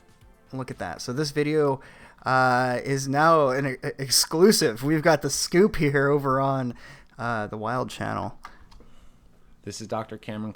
Okay, so I just realized the audio is probably kind of big. So what I'm going to do, I'll let it play for a minute and then I'll rewind it so I can... ER and critical care doctor from New York City. 9 days ago, I opened an intensive care unit to care for the sickest COVID-positive patients in the city. All right, I think that's good. In these 9 days, I have seen things I have never seen before. In treating these patients, I have witnessed medical phenomenon that just don't make sense in the context of treating a disease that is supposed to be a viral pneumonia. Phenomena, yeah. 9 days ago, I presumed I was opening an intensive care unit to treat patients with a virus causing a pneumonia that was ravaging lungs across the world, starting out as something mild, cough, a sore throat, and progressively increasing in severity until ultimately ending in something called acute respiratory distress syndrome, or ARDS. This is the paradigm that every hospital in the country is working under. This is the disease, ARDS, that every hospital is preparing to treat. And this is the disease, ARDS, for which in the next 2 to 6 weeks, 100,000 Americans might be put on a ventilator. And yet, everything I've seen in the last 9 days, all the things that just don't make sense, the patients I'm seeing in front of me, the lungs I'm trying to improve, have led me to believe that COVID-19 is not this disease, and that we are operating under a medical paradigm that is untrue. In short, I believe we are treating the wrong disease, and I fear that this misguided treatment will lead to a tremendous amount of harm to a great number of people in a very short time. As New York City appears to be about 10 days ahead of the country, I feel compelled to get this information out. COVID-19 lung disease, as far as I can see, is not a pneumonia and should not be treated as one. Rather, it appears as some kind of viral-induced disease, most resembling high-altitude sickness. It is as if tens of thousands of my fellow New Yorkers are on a plane at 30,000 feet and the cabin pressure is slowly being let out. These patients are slowly being starved of oxygen. I have seen patients dependent on oxygen take off their oxygen and quickly progress through a state of anxiety and emotional distress and eventually get blue in the face. And while they look like patients absolutely on the brink of death, they do not look like patients dying of pneumonia. I have never been a mountain climber, and I do not know the conditions at base camp below the highest peaks in the world. But I suspect that the patients I'm seeing in front of me look most like as if a person was dropped off on the top of Mount Everest without time to acclimate. I don't know the final answer of this disease, but I'm quite sure that a ventilator is not it. So yeah, this goes on for another few more minutes, and we could let him finish. But this video has been made private at this point, but I'd seen it a few weeks ago. Thank you to our lovely contributor. Maybe I could, what is it? Chief researcher of the Wild channel. But no, honestly, thank you for sending me a lot of this shit. It's, even if I don't want to see it, I do need to see it. But yes, what's happening is people are being treated for pneumonia, not oxygen deprivation. So they're having their lungs blown up with air, way more air than they need, and it's causing irreparable lung damage because they're treating for something that is worse than the thing they should be treating for. That is not to say that we don't need ventilators. We absolutely need them. They are the only way at Chat, you guys are gonna hate me. I see you hitting those commands. Here, let me fix that. Let me fix that. There we go. We're back in business. My mistake. Let's get back. This time that we are able to give a little more oxygen to patients who need it. But when we treat people with ARDS, we typically use ventilators to treat what's called respiratory failure. That is, we use the ventilator to do the work that the patient's muscles can no longer do because they're too tired to do it. These patients' muscles work fine. I fear that if we are using a false paradigm to treat a new disease, that the method that we program the ventilator, one based on a notion of respiratory failure as opposed to oxygen failure, that this method, and there are a great many number of methods we can use with the ventilator, but this method being widely adopted at this very moment in every hospital in the country, which aims to increase pressure on the lungs in order to open them up, is actually doing more harm than good. And that the pressure we are providing to lungs, we may be providing to lungs that cannot stand it, that cannot take it, and that the ARDS that we are seeing, that the whole world is seeing, may be nothing more than lung injury caused by the ventilator. Now, I don't know the final answer to this disease. I do sense that we will have to use ventilators. We will have to use a great many number of ventilators, and we need a great many number of ventilators, but I sense that we can use them in a much safer way. In a much safer method. That safer method challenges long-held dogmatic beliefs within the medical community and among lung specialists, which will not be easy to overcome. But I really believe that they must be overcome. There are hundreds of thousands of lungs in this country at risk, and the time to overcome them is now. I'm confident that if those of us that work bedside with these patients, those of us who are witnessing the things that we have never seen before. So somebody asked me for a link. I have this on my hard drive. It is no longer available on YouTube. You can probably find a link to it somewhere out there. If you can't, I'll get it to you. Just message me on Twitter, and after the stream, I'll find a way to get it to you. Streamable is typically good for that sort of thing. But yeah, so here's where it gets bad. I'm not sure if you caught in the previous video, the associate of the nurse,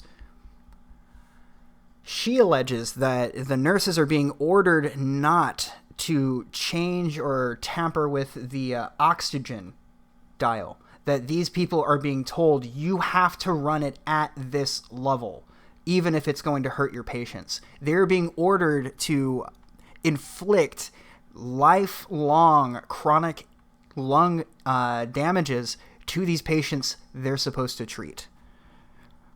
They're being ordered to by upper management to not mess with it, and it is causing more harm than the actual virus. Despite the many years we have worked and the thousands of patients and diseases we have seen, if we can effectively communicate this to all those that are so important but who are not bedside, the researchers, the administrators, those who procure our resources and make our protocols, the politicians, our own government, if we are able to convince them that this is a disease that is different than anything we have ever seen, I am confident that an answer can be found, that effective treatment can be discovered, and that a plan to disseminate that treatment can be rapidly deployed, and that tens of thousands and probably hundreds of thousands of lives and lungs will be protected. The time for this is now.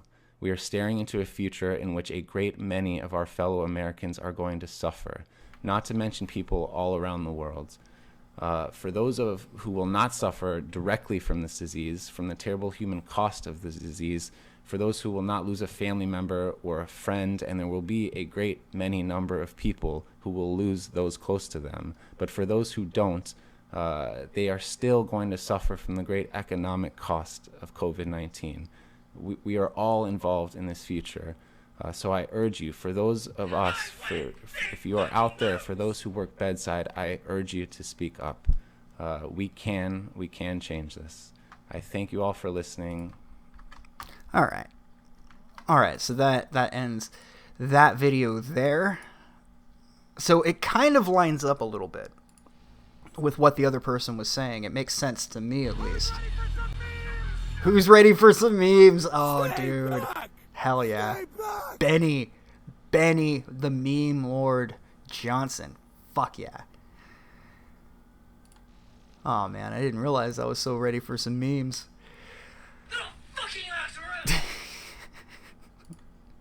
Is it just my headphones? Those are okay. It sounded a little loud.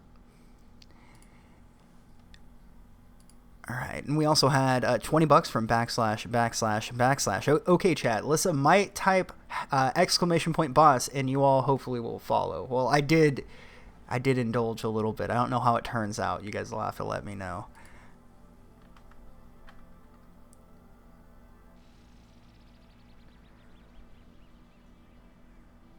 This is all a psyop. Oh yeah, I think it definitely is, but I don't know what the end goal is.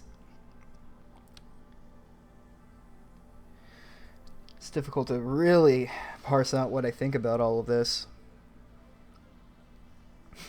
Don't trust China. China is asshole. Co-host is never too loud. That is true. This is true. Okay, get rid of some of these tabs. All right, next on the docket, Davey Alba from the New York Times. A New York Times reporter covering tech and disinformation asked me for my secure email address or signal number. I take tips in Tagalog. She posted this a few days ago. I contacted YouTube about this video, which is being shared on tons of replies on Twitter and on Facebook by people asserting that it backs up Trump's idea, throwing it out there that UV rays kill coronavirus. YouTube just said it removed it for violating its community guidelines. And we know that YouTube just didn't, out of the blue, go, oh, by the way, we got rid of this. This is YouTube said it removed it in a discussion where she was asking why they hadn't removed it. So here we have Heallight. They are an organization that is researching the potential benefits of using ultraviolet rays to fight different diseases. And because this lines up with what Trump was doing, because Trump supported it, they have to be against it and angry about it. They are now actively, a New York Times reporter, think about this for a second, a New York Times reporter demanding that these medical researchers get shut down by YouTube because they said something similar to what Trump said. So it's not even this is supposedly to battle misinformation, but as far as I can tell, there's nothing, no one's being misinformed. This is an ongoing study. The only benefit this person would get is the satisfaction going, yeah, I shut down those fucking Trump people trying to come up with new ways to heal and treat one another. But she goes on here, YouTube says these videos are not in violation of their misinformation policy after I flagged them to the company. They react to Trump's comments last night throwing out there the idea of injecting disinfectant/UV light to kill corona. And she has here H.A. Goodman, and I don't know who this other channel is, but that's H.A. Goodman on the left. So yeah, here's YouTube's statement about Trump's comments during his briefing last night, during which he talked about UV rays and disinfectant to kill corona. And then about their terms of service. We quickly remove videos when flagged to us, but she's really upset that they didn't remove this video. They removed the other one. They said, yes, anything you say, missus, we're so sorry, please, oh my God, we'll do whatever you like. You know, having them pretty much at gunpoint because they were allowing the facilitation of discussion about treating this horrible thing, right? But it ends here. YouTube removed monetization for one of the videos above after I flagged it to the company. And these people wonder why no one respects journalists. You know, if you went to, let's say, Hamas. Tell the crew to push the Whopper button. That's not what I meant to say. If you went to the Gaza Strip and you were doing reporting on the front lines of an ongoing conflict, yeah, that's kind of brave. But this right here, calling this journalism, this hall monitoring, it's fucking shameful, and it brings shame to your entire profession, Davey. This undoes years. Just these two tweets here undoes so much faith that people had to work tirelessly to get. See, journalism was always bad, but there's a reason that it has some sort of prestige, because people worked really hard exposing really terrible things to earn that respect and to earn credibility from the public. And then people like Davey here, Davey Alba, it's a woman, I think, but she decided, hey, I'm going to utilize this reputation I did not grow and use it to attack people, scientists mostly. And I did find it funny that the only person that I follow that follows them is Brandy Zadrozny. She's known for being an Antifa sympathizer, follows and retweets It's Going Down and many of their other domestic terrorist profiles on Twitter. But more than that, Brandy Zadrozny is the woman who came out with an article accusing a woman who is supposedly an anti-vaxxer of getting her child, like, negligence leading to the death of her child because she didn't give Tamiflu to her child, but she had apparently given the child the medicine that she's being blamed for not giving him, leading to his death. Not only did she give it to him, it didn't work, and she tried like holistic approaches like vitamins, different things like that, potatoes in the shoes, random shit, right? And they were trying to make the connection that anti-vax people are getting their children killed because they're refusing to take the treatment, but the woman had taken the treatment. So this woman, Brandy Zadrozny, not only does she regularly retweet domestic terrorists, I'll say that again, Brandy Zadrozny regularly promotes domestic terrorists on Twitter. She's employed by NBC. Or maybe it's MSNBC. I can't remember, but it's one of these horse. I think it's MSNBC. Or NBC. Whatever. But then on top of that, a kid dies, and she had to fucking do mental gymnastics to blame the parent for it, despite the fact that the parent did everything they could and then some. They took the medicine that the doctor gave them, and it wasn't enough, and the kid died. Maybe as a result of a reaction to the Tamiflu. But I did not see one apology. I did not see a corrected article. This woman put this mother, grieving mother, on blast, telling everybody that she got her son killed because she didn't take this flu medicine that she did give to him. So, first of all, lying. Second of all, trying to blame a grieving mother for the death of her child. Just disgusting human beings. It gets me flabbergasted talking about it, because people like Brandy Zadrozny, they get so much out of virtue signaling by at the detriment of others. See, I'm a good person compared to this person who I'm letting you all know is awful because she's an anti-vaxxer, right? But it turns out she wasn't an anti-vaxxer at all. That she had given the child the medicine, but she didn't even bother to correct her article. And you can't imagine that some person that's dealing with the death of her child is going to have the resources to be able to take this bitch to court. She should. Did she even send her condolences to the mother? No, she did not. So that's the only person in my and I follow a lot of these lefty journalists.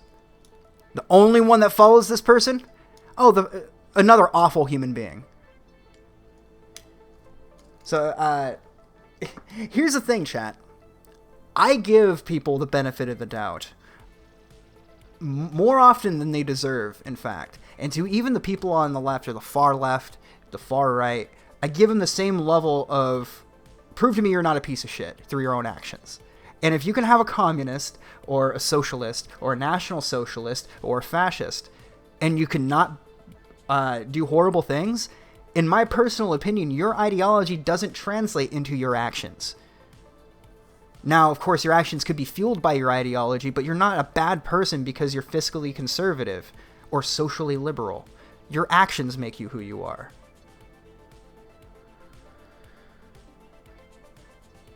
I'm a piece of people, not shit. That's right. That's right. It's like that Mitch Hedberg thing, right? Who here feels like a human being? And I cheered at the first part. And then he said, who feels like an animal? But I didn't cheer at the second part because I didn't realize there was a second part to the question.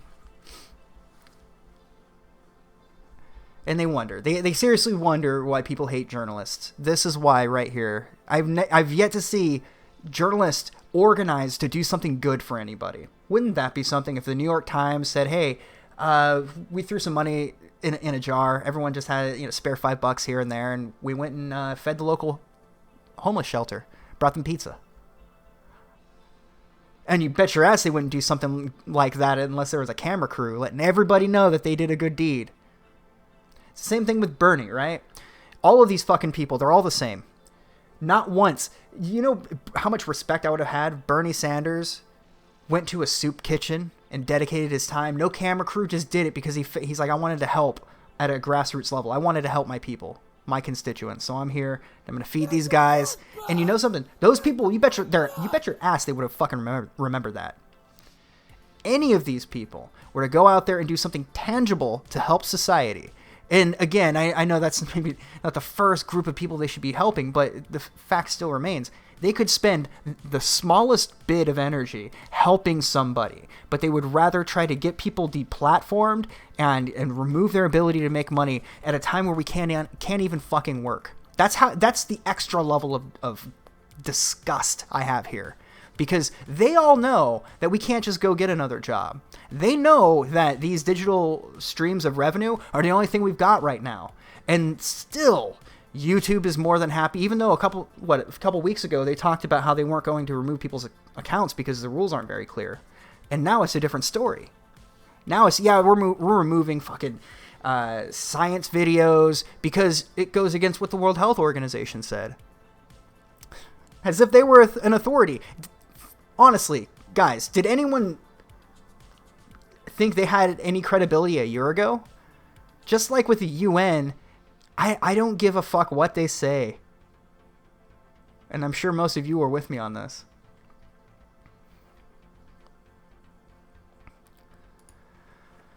So it's just... It's also tiresome. It really is 1984. It's sad, but it's true. You know something, chat? I wouldn't do this to somebody on the left, no matter how far left they were, and how much of an asshole they were. I am never, and you can put this on my fucking grave, never would I ever try to actively take food out of somebody's fucking life, out of their stomach, money out of their fucking pockets. Now, if we're talking about a corporation who, in my opinion, isn't really a person, even if they are regarded legally as one, fuck that. But to the individual, I'm not going to fuck with a man's bread and butter. Because that's evil. Making people want to starve is evil. Okay? A full-on, unironic internet Nazi, or a full-on, unironic internet communist, that doesn't make them better people or worse people. That's just the thing they believe in, right? But you know what they haven't done is pull food off of people's tables. They haven't made your kids starve, but journalists have. So no matter how much they try to pat themselves on the back because they hall monitor a bunch of what is considered to be extremist profiles on the internet, no matter how bad they say these people are, they're far worse. Because the hypothetical unironic National Socialist and the hypothetical unironic commie, they've never done that. Anyway. It's funny, right? I thought they didn't trust the government. Oh, well, now they do. Now it's flip-flop. But you really lifted the fucking veil on who's so eager to lick boots clean, isn't it? Really lifted the veil. I didn't realize so many people were afraid of dying. Whatever happens, happens. Why fear death? Oh my god, we're all gonna die. Shut up. We're trying to live life here. I don't want to live the rest of my life freaking the fuck out that I might die tomorrow. Radio Ruin with $5. When the revolution comes, communists and journalists will be shot the same day. Well, I'm pretty sure you'd only need one bullet. Not for ammo consumption purposes, but because they are one and the same. I've noticed that almost all journalists seem to be communists, and that maybe factors into them really liking the starvation of their brothers. Something about these fucking journalists, they love it when their own fellow Americans starve. Weird, isn't it? Fucking strange. When the revolution comes, communists and journalists will be shot the same day. Jew! No. I grew up, Bill Berry says, I grew up in a gang-infested shithole. In the 90s, gangbangers would shoot each other in broad daylight. I'm telling you, bloodthirsty gangbangers are better people than New York Times journalists. Yeah. A lot of criminals, it's crazy. You don't give them shit, they won't give you shit. I mean, of course, if they're coming to rob you, that's another thing, but you meet all kinds of people in life. And you know what the number one rule is? You show respect, just treat others with respect, and they will respect you in turn. All you gotta do is not be an asshole. But they have criminals have a code of ethics.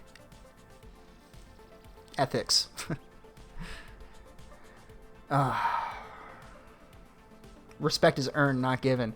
These journalists could probably learn that. Like I said, if they were to earn respect through their actions by doing something to help people, then I might go, you know what, I don't agree with this Jimmy Dore guy, but did you see him out there just handing out loaves of bread to people? He came out with like $1,000, just handed out loaves of bread to everybody. Like, hey, you know what, I don't really like Jimmy Dore, but that was a cool thing to do. Hell, I'd even say that about, like, Cenk.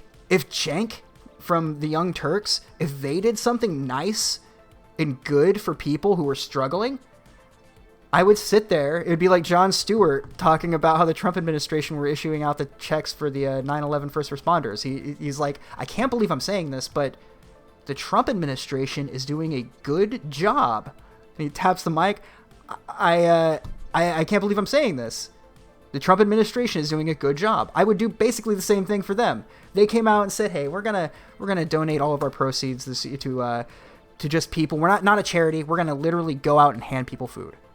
I'd go, hey, you know something? I don't like you guys, but that was a decent thing you did. And I think a lot of you would probably be with me on this. It used to be that if you wanted a good PR, you would go out and do good things. It's crazy, right? Cypoth with $2. Urinalists and smear merchants, the lot of them. That is very true. You know what would be a good product, though, is to get faces of journalists and turn them into urinal cakes. That would sell that would make some money. All right, I got something here. We just have another woman losing her mind. Let's go ahead and take a look at the clip. I'm just trying to save your ass and save your life. But die, okay? I hope both of you get the coronavirus. I hope you both die a long, painful death. So these people were out there playing football in a park, and this fifth grade teacher said, nope, I am not having it. I'm trying to save your life. I'm trying to save your life, she says. The amount of hysteria, right? Going outside is legitimately putting people at risk. That is stupid, and you should not be so worked up into the possibility that you might be in danger with such rhetoric. Come on, calm your tits, sit down. You're not going to die if you go outside, and you're not putting people in danger from going outside, especially from those people who are being, quote, put in danger. They're not leaving their houses either, so they're not in danger at all. They're still in their houses.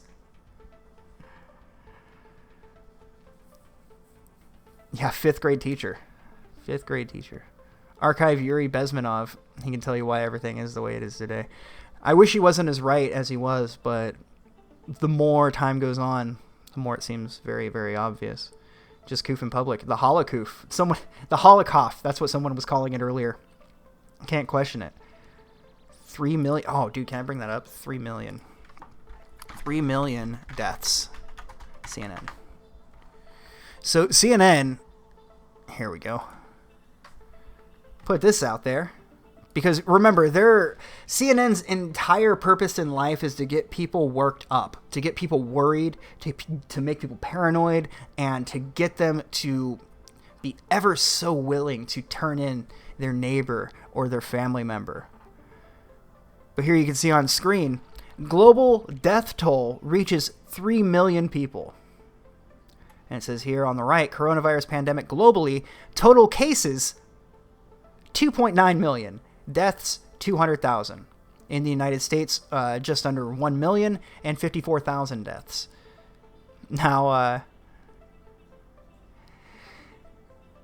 maybe it was an honest mistake. I do not benefit or give them any benefit of the doubt. I'm 100% sure that they intentionally did this, to get people more worked up, to get people more concerned. Meanwhile, if I tell you, hey, take some fucking vitamins, apparently that's against WHO guidelines. So yeah, they put the big number on there, death toll, 3 million, but there aren't even 3 million cases. Death toll, they say.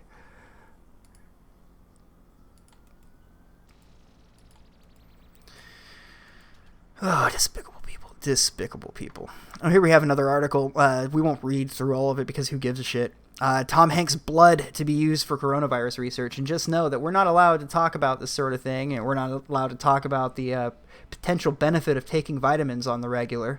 Or anything Trump suggests, we're not allowed to suggest as being reasonable.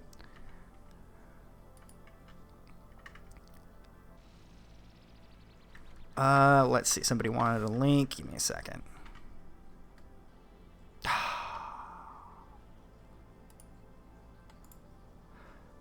All right. Well, I can't get you the link now because it just shut down all my tabs. That was really lame. I pressed the wrong key. Irritating.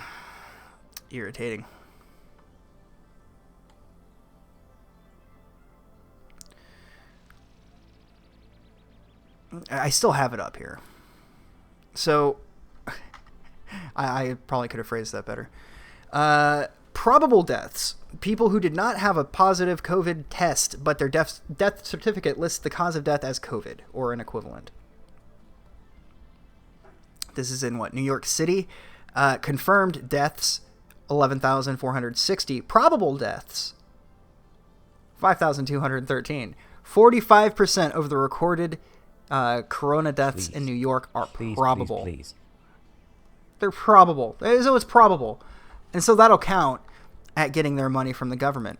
Are you guys aware that if you are a hospital and you treat somebody that you designate as having COVID, you get $39,000 from the government per patient? So if you have 100 patients, we'll do a little bit of math here, you'll have 3.9 million. 3.9 million per 100 patients. When we're talking about 11,000, right? 11,000 patients. So we're talking upwards of like $3-4 billion from taxpayers to this particular hospital. That's why they're inflating the numbers. They are getting tens of thousands of dollars per patient that, remember, they're being forced to allow to die. They're not even actually treating them. They're turning the fucking oxygen way too high on their ventilators, causing irreparable damage. So while they're not only making the lives of their patients worse, let alone not even treating them at all, but they're just cash cows. They're crops, cash crops, jackpot. For each person, $39,000. So I have ink. I can use a piece of paper. I don't have a piece of paper. Fuck me. I can give you the real numbers, but if you estimate, right? With an estimate, it's over $3 billion, $3.9 billion for 11,000 patients.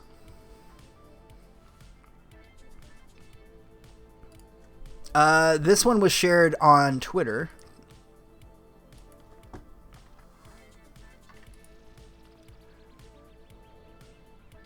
Let's see if I can get the 39,000.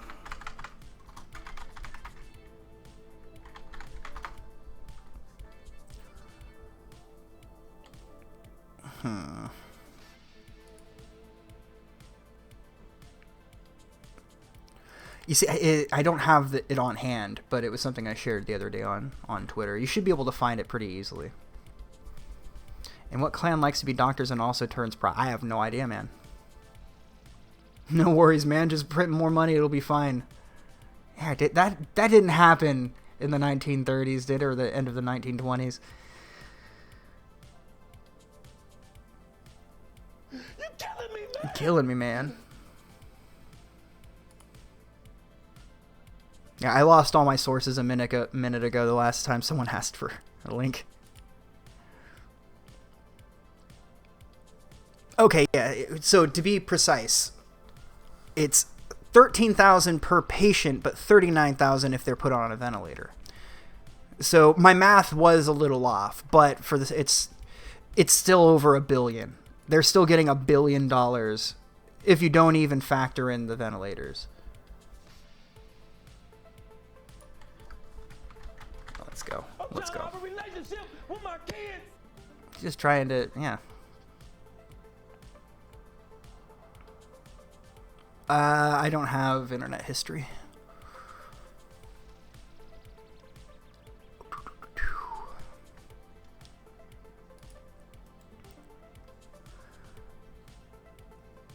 Yeah, I'm not seeing it pop up, but it's not even contested information. People have brought it up fairly regularly, so it is out there. You should be able to find it.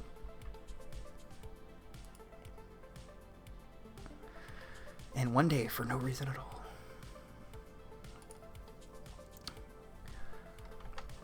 Well, guys. Tom Hanks' blood. That's just the most ridiculous shit.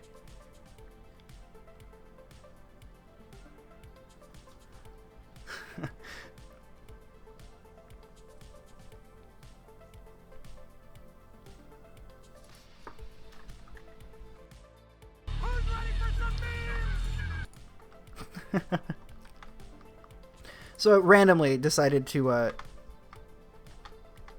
the hell? That's weird. The browser just stopped working. Shit, are we still live?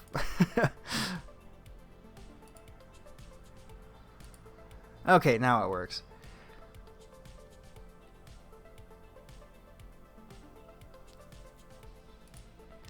How does isolate... I typed this into Google just to see what would come up. How does isolation affect mental health?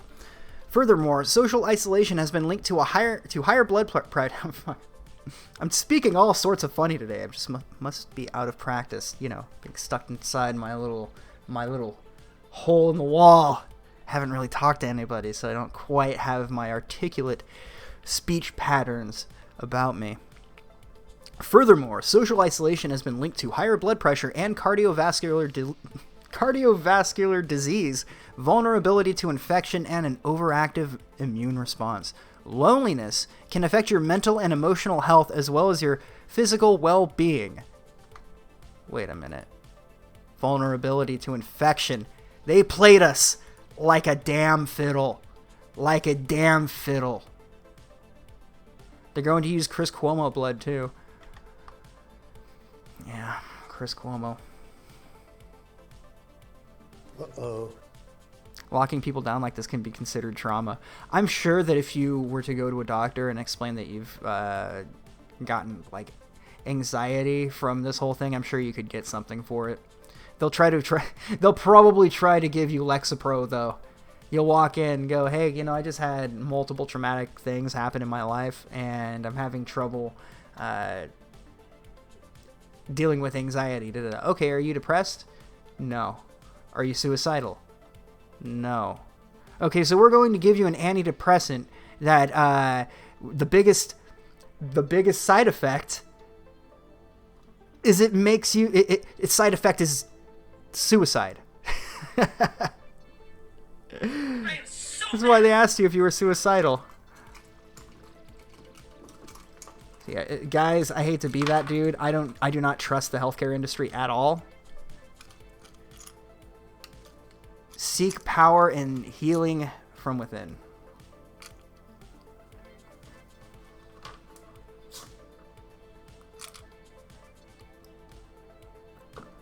The whole world's on fire and you're laughing. Also, I'm getting better at that Neutral Milk Hotel song. Thanks for recommending. Hell yeah, man. Right on. Congrats on the progress you made. I was playing, you know what I was doing is I was playing voice tracks for different songs and then just playing behind it. So the one I had done was Regulate, which I do play sometimes on stream, you know, but this time I just did it with a voice track, so I didn't have to sing, and it sounded pretty decent, I have to say. Am I? No, I am not. I am absolutely not lining up to be their little guinea pig. My immunities have always been fine. I am not getting the vaccine. They'll have to put a bullet in me. SSRIs can work. Lexapro is shit, and anything prescribed by a GP is probably a bad dose. They aren't qualified to prescribe psych meds. Yeah, well, you know, if you go into a place and they ask you if you're depressed and you say no, and then they give you antidepressants, you know, fuck them. That's all I have to say about it. Oh.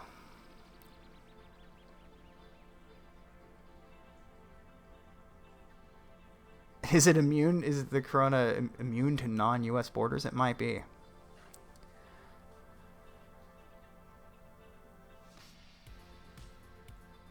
Yeah, no, SSRIs are, in my opinion, hit and miss.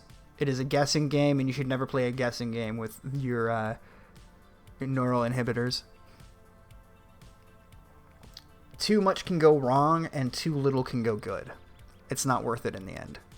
The best thing, in my personal opinion, is to look for strength within yourself, discipline within yourself, and not rely on the medical industry to turn you into a zombie, even if it's difficult, even if it sucks. Some people arguably are better on SSRIs. I've met a couple. But that having been said, I also knew when they stopped taking them, and they were far, far worse off than they were before feeling like they needed to take them. Yeah, Verm, you're 100% right. They'll still put it on the death certificate. SSRIs are selective serotonin reuptake inhibitors. Your brain chemistry is really complicated, and so the idea of just starting to mess with the balance is, in my opinion, incredibly unhealthy and borderline unethical. Every antidepressant I've tried, Yummy Nuke says, every antidepressant I've tried made me manic and suicidal. They list that on all of them as a side effect. So it's like the very thing you're trying to cure is a side effect. Yeah, make sure the cure isn't worse than the disease, you know? Exercise and sunlight has done way more for me. That's exactly it. Find something you like to do. For me, it was running. I didn't realize I liked to run before. I really liked cardio. Find something that you like to do. Throw on a fucking podcast or a show or something and just zone out and jog for a little bit or lift weight, whatever you want to do. I can say from firsthand experience, not that I ever took any SSRIs, but I can say that exercise and changing your diet can work wonders for your mental health.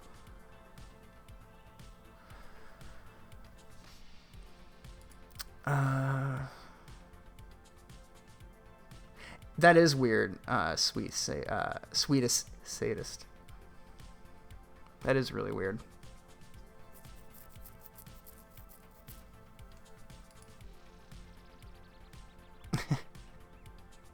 Other people's bikes. Hey now.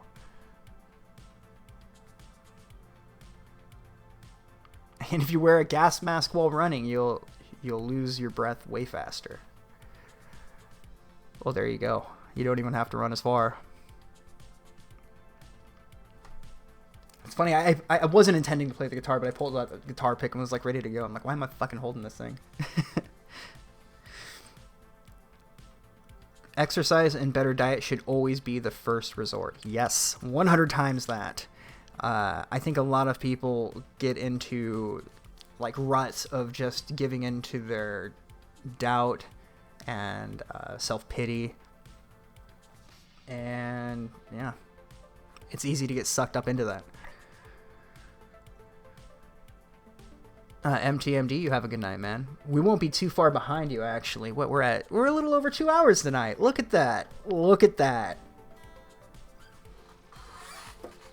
Look at that.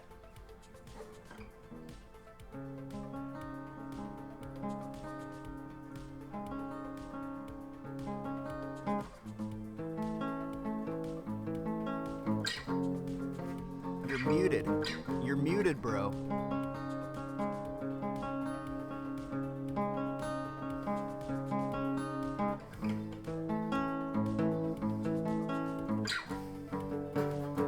I fucked that up again. Volume. Yeah. I was actually playing away from the mic.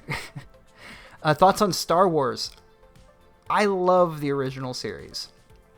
Not enough to dress up as one of the characters or stand in line for the movie or go to a convention, but I love the original. Maybe it's that I've grown up, but I just don't find myself fascinated to the same degree as some people are.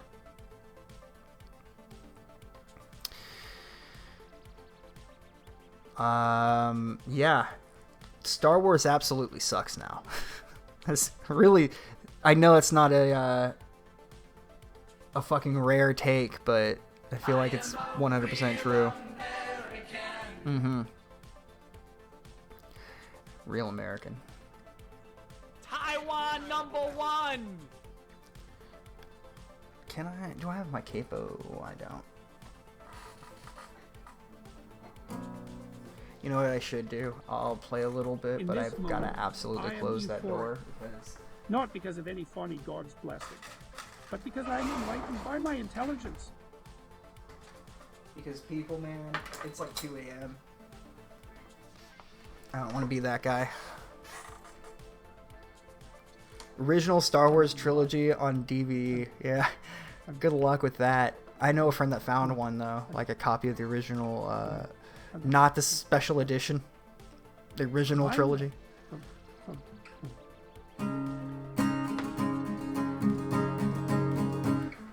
Alright. No thank you, but I appreciate the offer. Not exactly looking for that sort of thing. Extra money on the power bill, you know? Tell the crew to push the whopper button.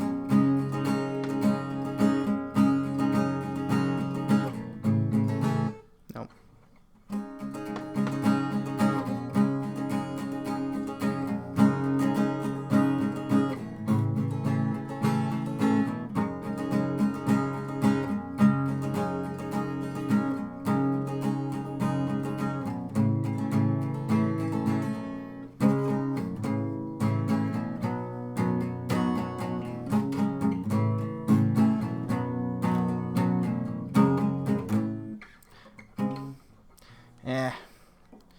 Trying to lightly play that song, but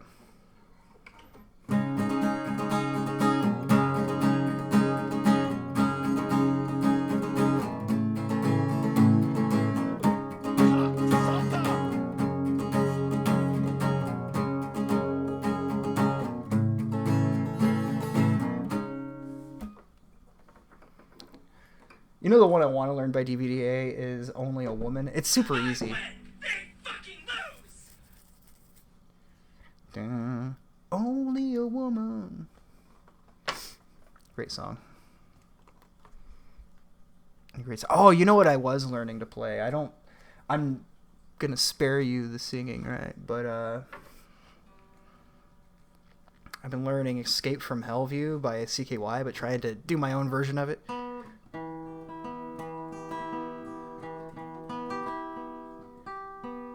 Dun, dun, dun, dun. That's it.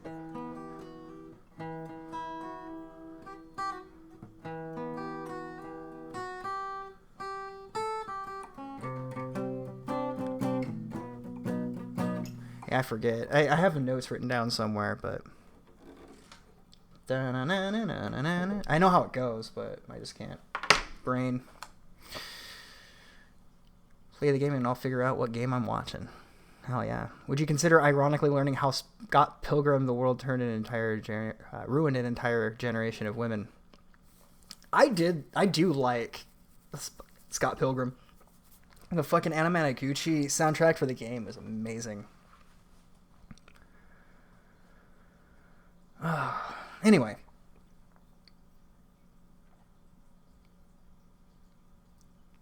It is a comfy hangout.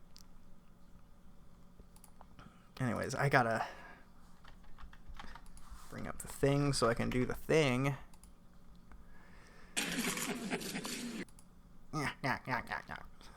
God, he's such a fucking evil bastard.